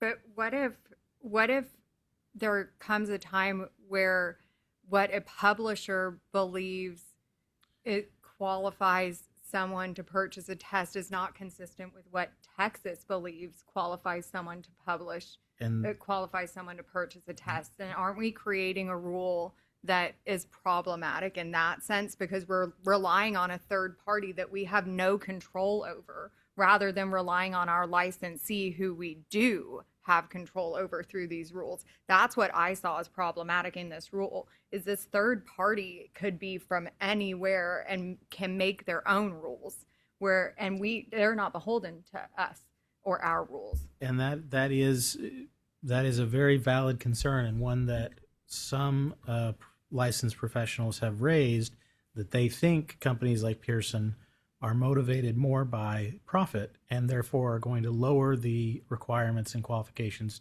to get these assessments. That is a real concern and problem. The reason that we have to rely on this kind of rule is the only alternative would be for the board to set specific qualifications for every assessment that's out there. And we as staff don't even have that expertise. We couldn't provide you a draft. I don't know personally what the qualifications are. It would require a standing committee to pretty constantly be updating that document to say this is what you must show to use this type of assessment. In addition, each of the boards would have to maintain that list, and that is a turf war waiting to happen that I don't think the four boards would play very well, and I don't really want to invite that level of discord. So that's why we. I agree with the concept that this rule is just really it's highly problematic, and I don't think I don't think it's solving a problem.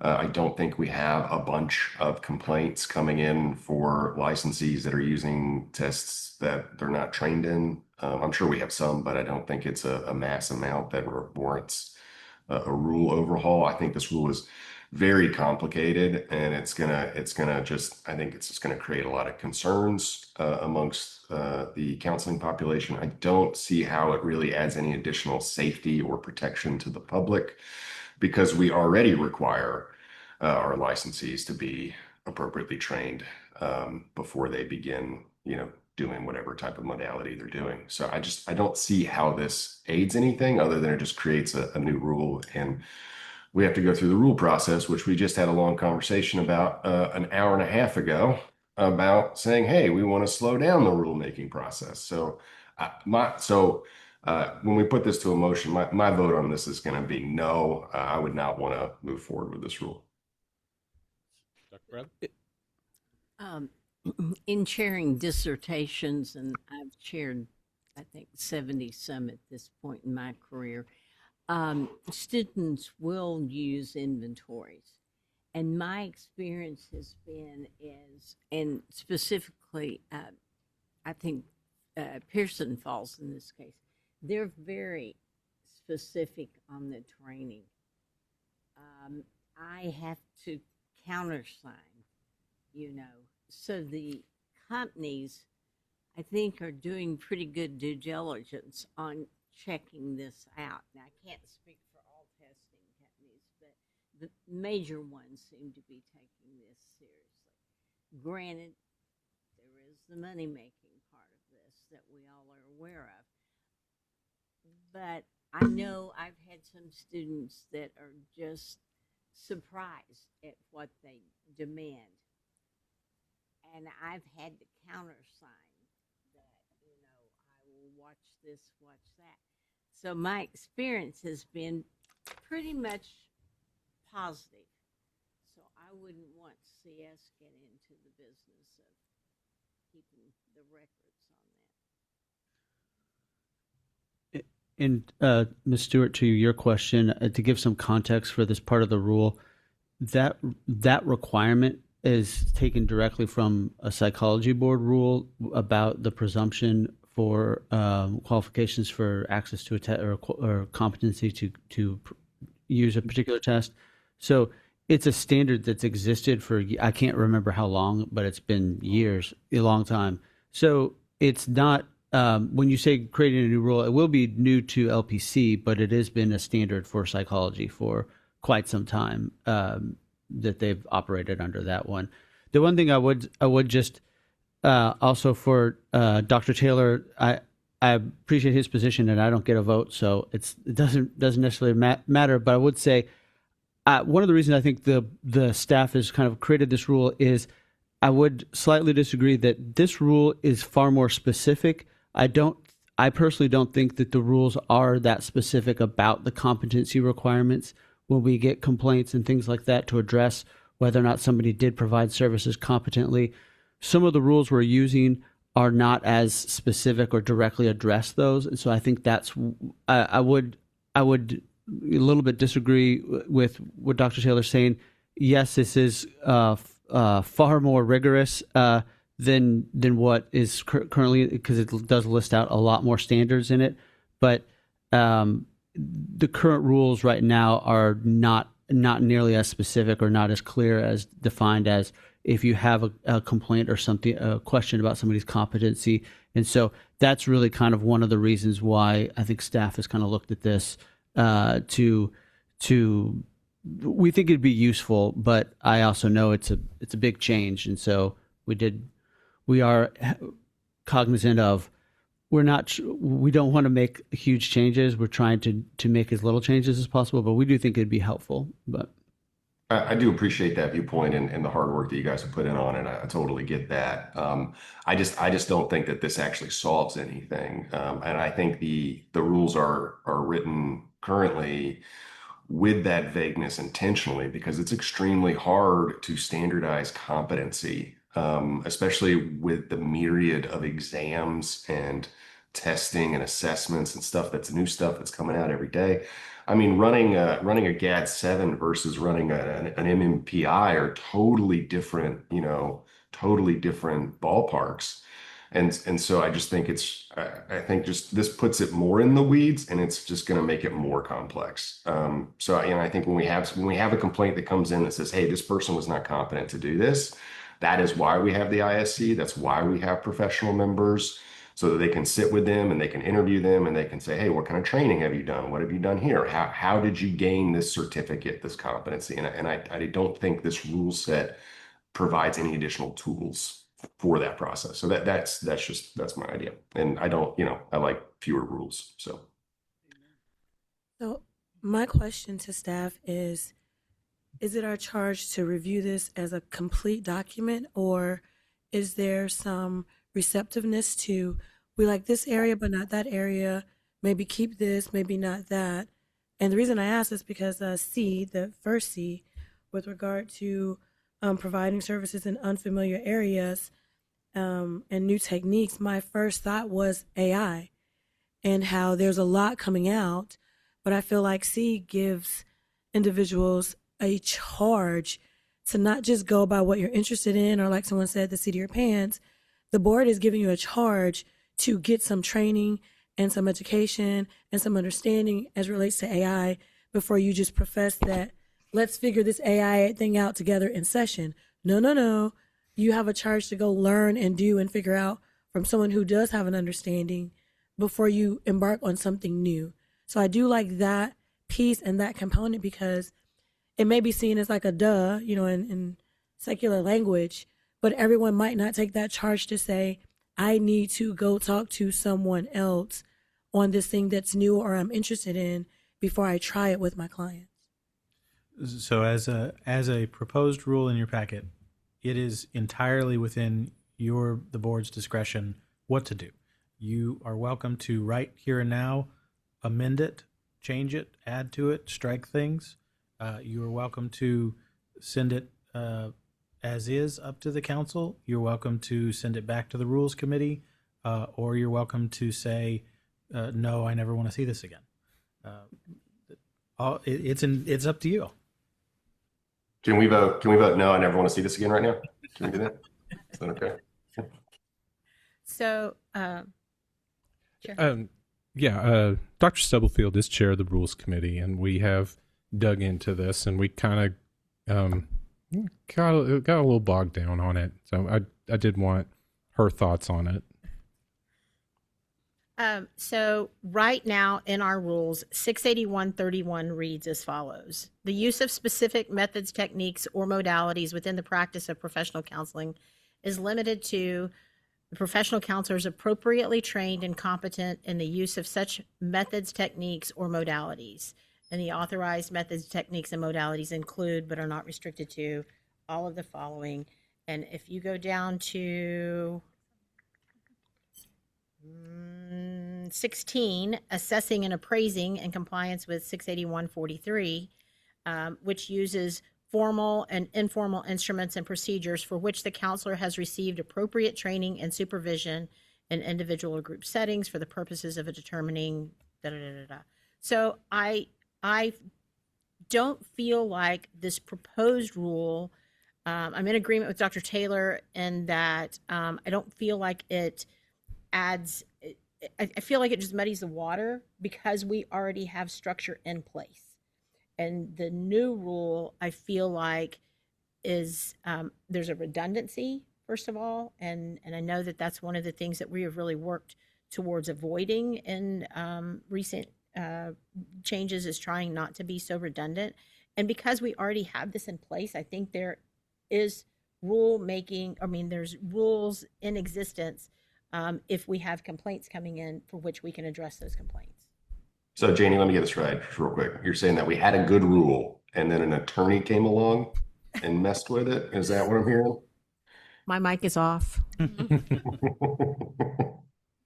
Dr. Taylor, are there parts of this rule that you do like? Maybe not the total, but are there aspects of it that you like? No, I just, I'm for simple rules that are small and easy to understand. And I think that's why we have the ISC process, is for the details and for the case-by-case issues. That's why we have the technology rule as simple as it is, instead of listing out 15 paragraphs of what high-tech security level you need to have on your Skype. It's designed to be, we already have a rule. It works. I don't see a need for another one. Now, if we had 50, now if there were 100 people in the audience and they were all screaming that this complaint process is broken and we need a better rule for it, then I would say, okay, well, we have a problem here, but I don't see a problem. How often does this come up? Well, so I probably get at least once a month question about assessment training, that particular question. And then I'd say we have probably 15 or 20 cases a month that involve standard of practice. So it's hard to answer in what way does it come up in terms of have we not been able to take a disciplinary action against someone that we've wanted to because the rule language was not clear? No, we are, you're very correct. The rule as a foundation has enough teeth. Do we regularly get questions from supervisors and licensees about, well, where do I find the guidance to know what I'm supposed to do? Yes. And largely, those folks go to the association for those guidelines. That creates some tension because those are not law. Our licensees are not required to follow TCA's guidelines. That's a private association's idea of what counseling should be. They only have to follow our rules. And so there is some, I think, again, this arose from staff's desire to have a more complete, clear document of what are we holding licensees to, and what is the standard that we can point them to say, this is what you need to follow. But again, that was our desire. if the board doesn't believe it's necessary, that's okay.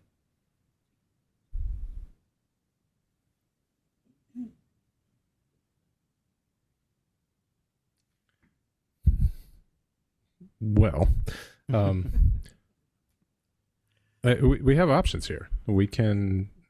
Mr. Chair, can I make a motion to dismiss this, or can I make a motion to? You can certainly make a motion. I'd like to make a motion that we do not adopt this rule, or that we do not propose this rule. Second. Okay, we do have a motion and a second.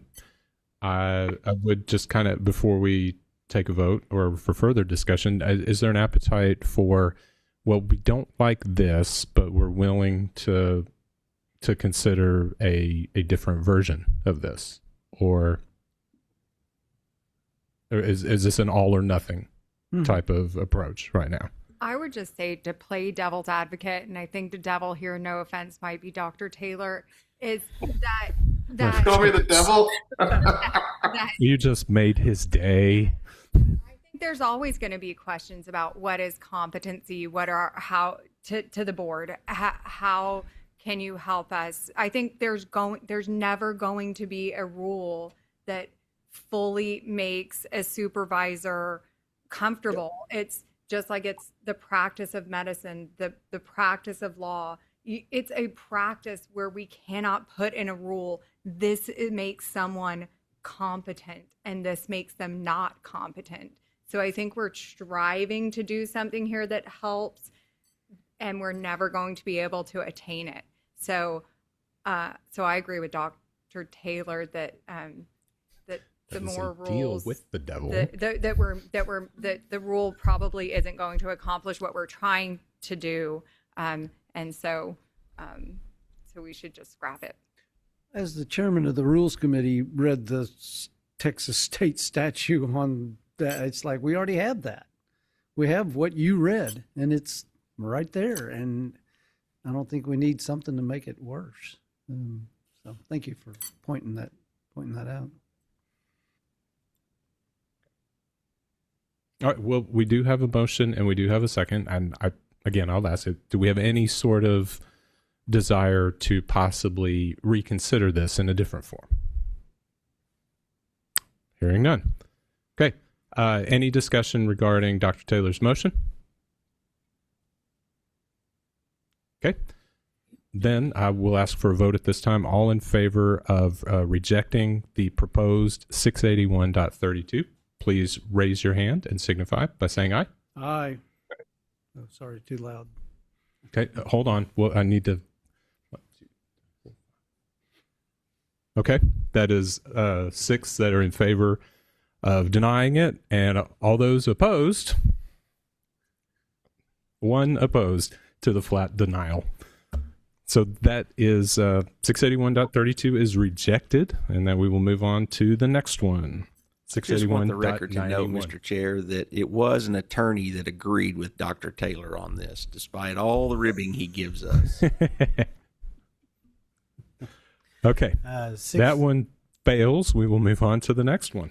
681.91, 91, 92, and 93, the other 3 in your packet are, they are not a package. You can take them separately, but they were all developed over the last 9 months with the Rules Committee, discussing multiple times the question of clearing up the rules regarding associates and supervisors, what is required, what reporting is required, etc., and the language used.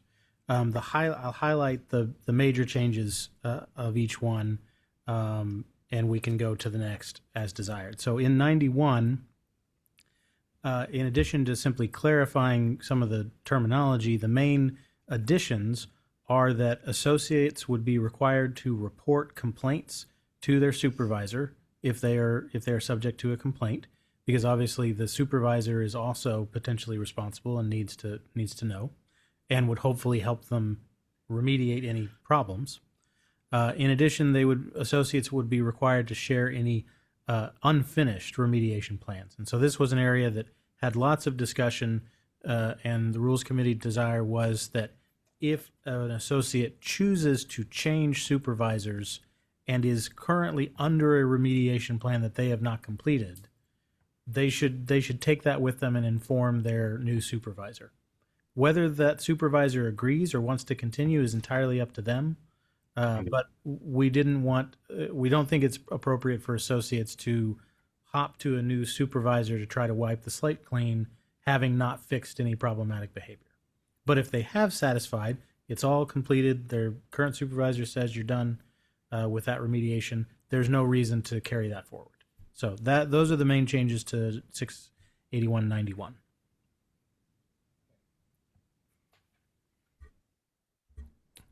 Janie, as the Rules Committee Chair, do you want to kind of explain how we approached this during the committee meeting?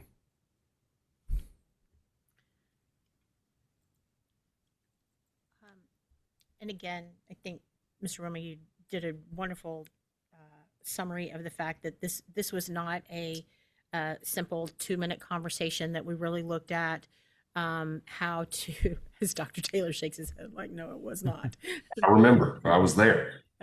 But that we really wanted to look at this from a global point of view of, what's good for the associate and their development, what's good for the supervisors who are doing their work to develop them, and then globally what's going to be good for the public in receiving services.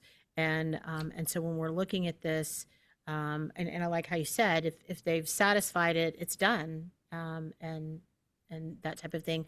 But if not, then at a minimum, we want the next supervisor to be able to be informed and then make their supervisory decision in terms of how to move forward with that. So I appreciate the transparency, the clarity. We've had more than a few people come before us with issues, and the supervisor had no knowledge. And so I like that the charge is placed on the associate, that this is not just something you get to keep and you fool your supervisor, but there is board implications as well if that information is not shared. So I really appreciate the work that you guys have done.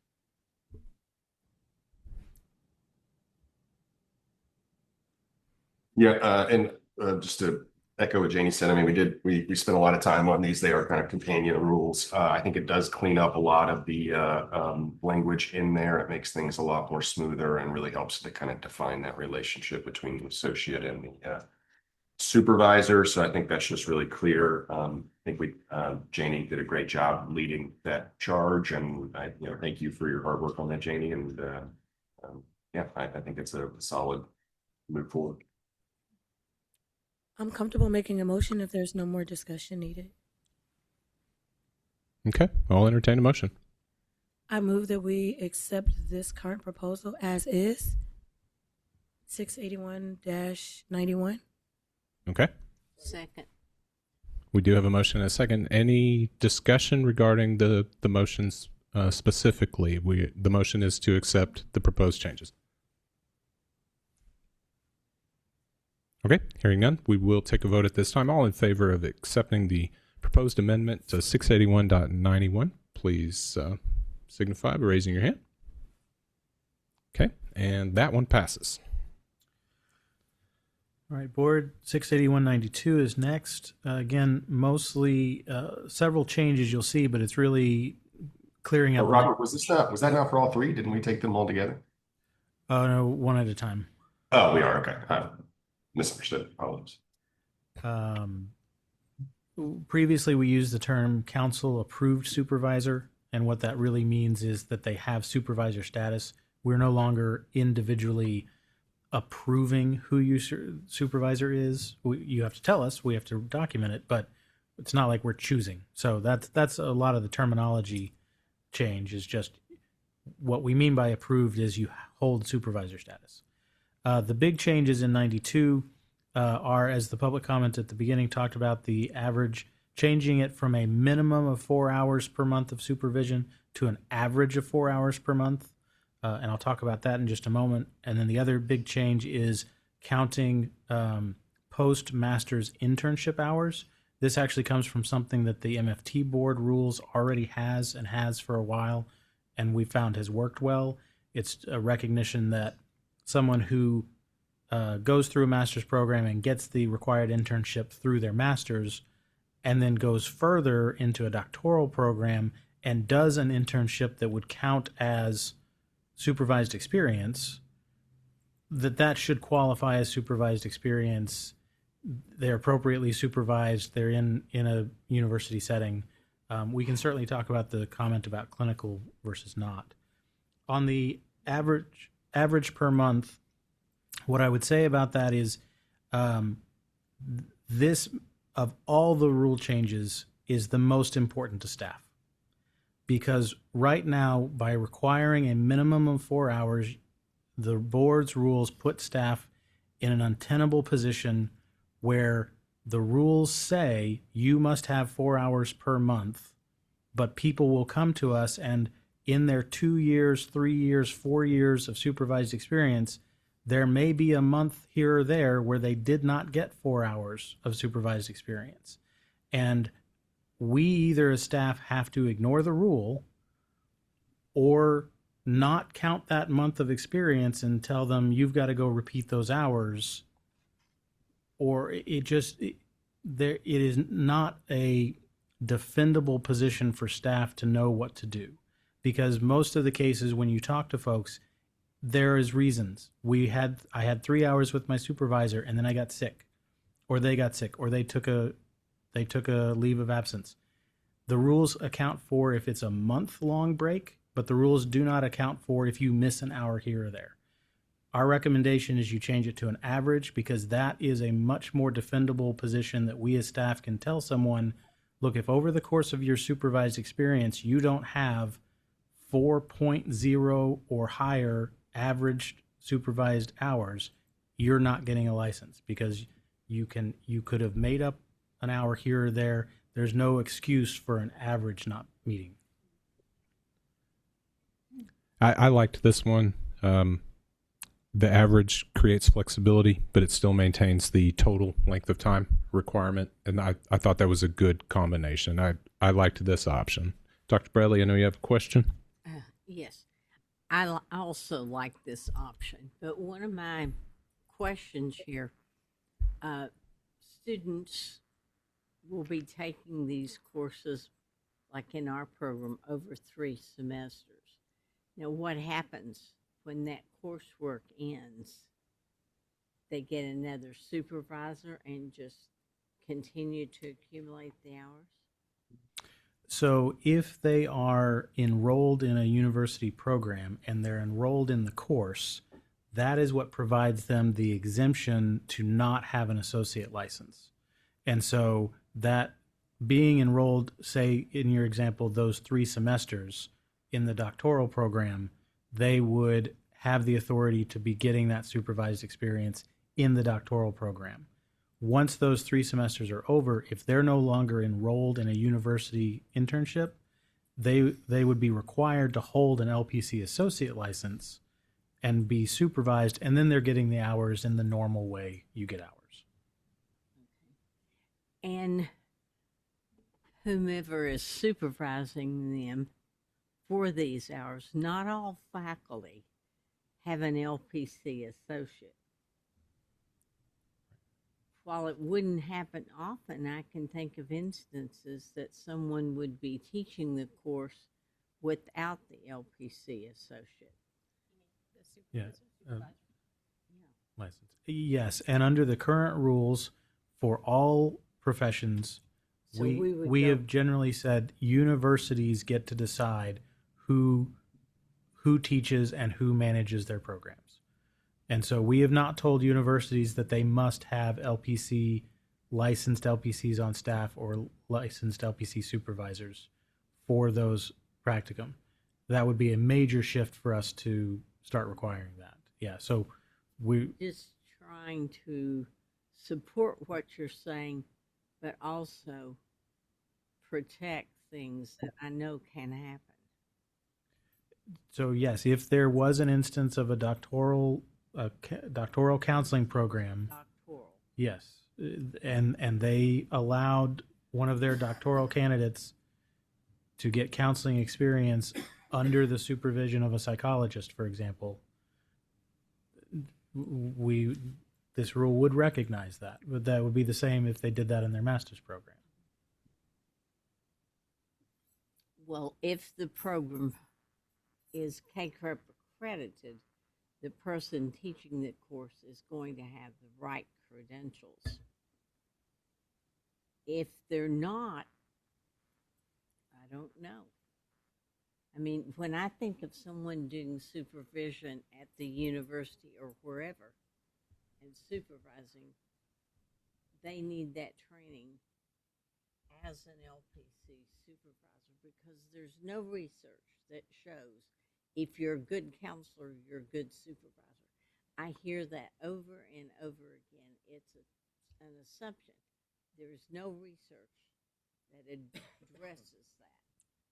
So that's my only concern.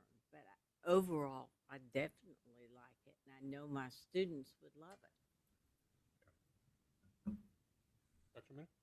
I was just going to ask, based off of the way that most doctoral programs are, it would be close to, if not virtually impossible, for them to accumulate all of the hours they needed in their doctoral program. Oh. So at some Yes. point, even if we were able to give them these hours and they were under someone who doesn't meet the criteria we prefer, they're going to have a larger portion of that LPC associate time under an LPCS prior to licensure. Is that correct? Yes.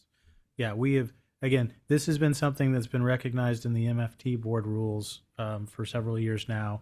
It does not come up often that someone qualifies for these hours because the doctoral degree itself also must meet licensure requirements.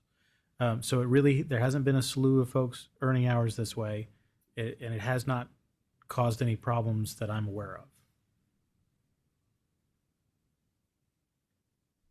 I'm ready for a motion vote if everyone else is. You can make a motion. I move that we accept 681-92 as is. Okay, we do have a motion. And Dr. Bradley has seconded the motion. Is there any discussion regarding the motion? This is a motion to accept the proposed amendment.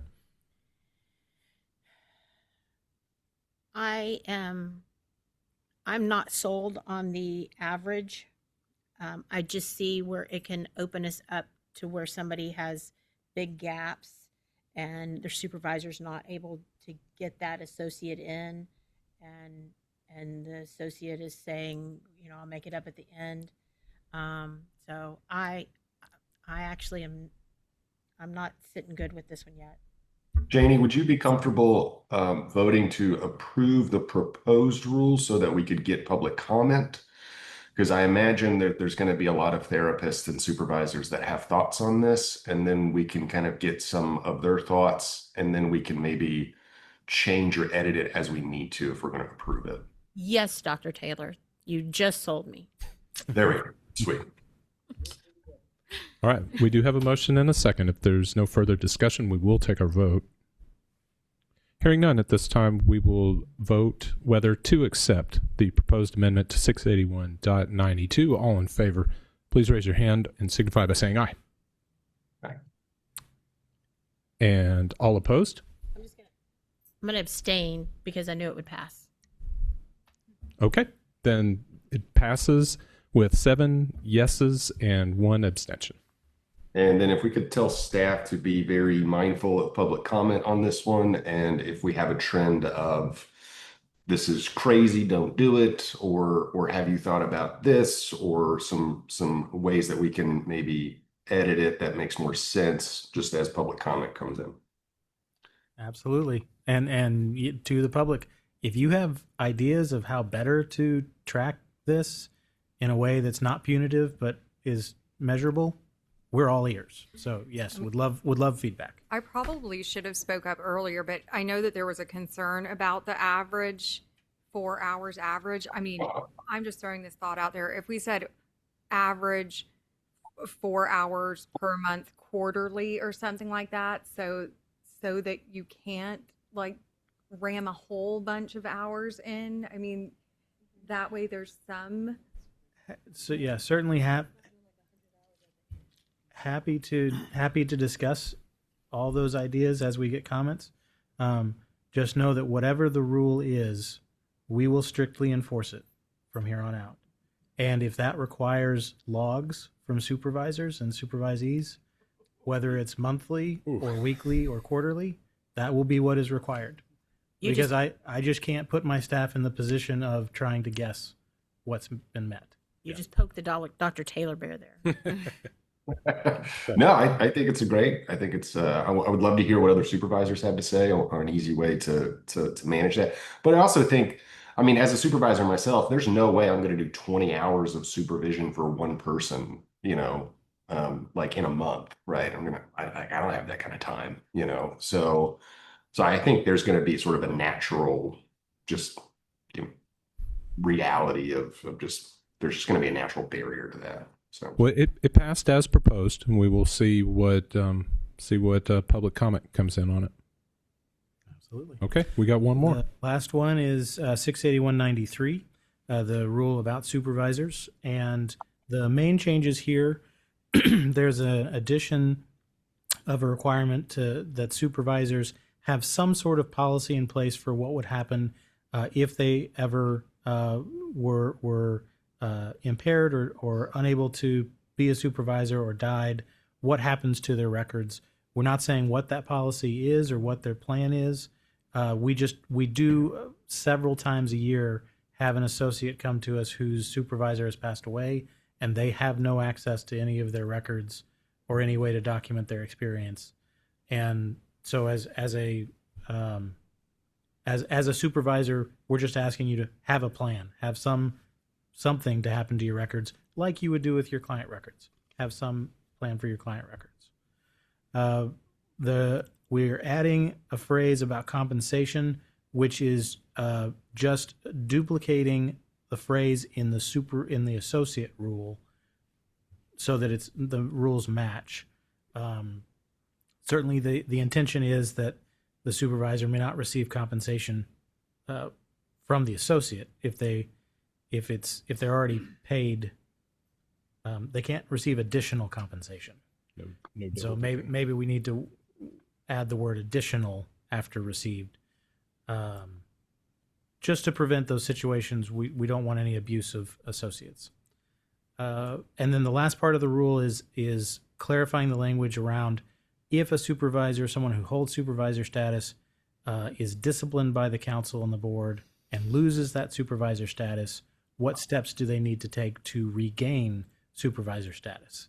And staff's suggestion is essentially you need to regain all the experience and course requirements, so that we don't have somebody who commits a fairly egregious violation and has their license revoked for 1 year and then comes back and relies on that prior supervisor course, which clearly didn't work the first time. And so those are the rule changes. I will note, we talked about the supervised experience form, that has been updated. It certainly will be updated if there is any rule change for the average.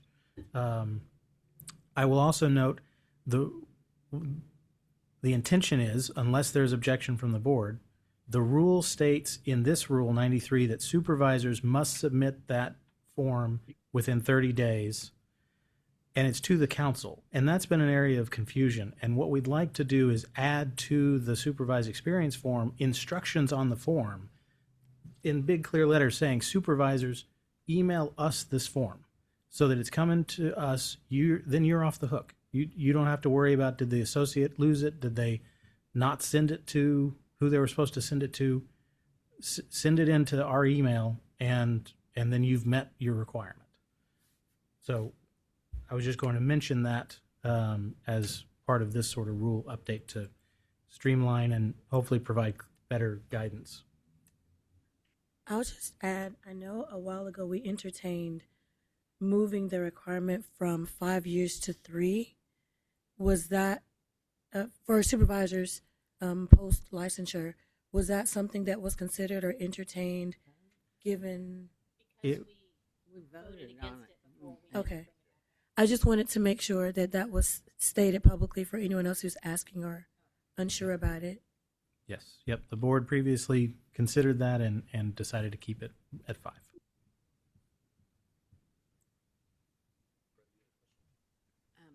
Yeah, I think these changes are good. The first one, the morbidity one, I mean, we're already doing that with our session notes anyways, and we have seen real impact on our associates for that. I mean, like Robert said, well, I have personally seen that happen multiple times where, tragically this happens. It's unexpected. And then they just, poof, their hours are gone. They might have had 1,500 hours and they can't get them. They can't get access to them. They can't prove anything. So that's not good. And then on the enforcement side, we've never had, we've revoked supervisory license.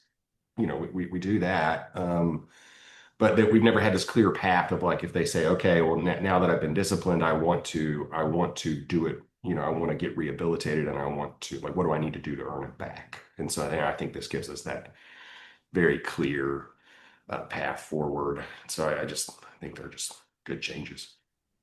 And I wanted to thank the staff for clarifying the submission method. And I think email will be the best approach. And those, we have heard some cases where supervisors, mail it in and lost, and it was very difficult for us to really know who was saying one way or another. So I do appreciate that you put in this clarification. Thank you.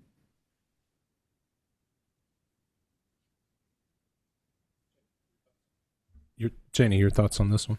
I'm ready to propose that we accept 681.93 as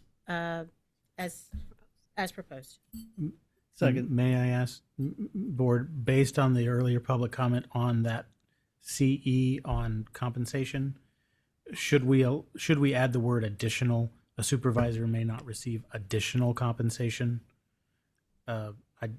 I don't want anybody to be confused that they're not allowed. With the amendment of adding the word additional. Yeah, I like the addition of that word.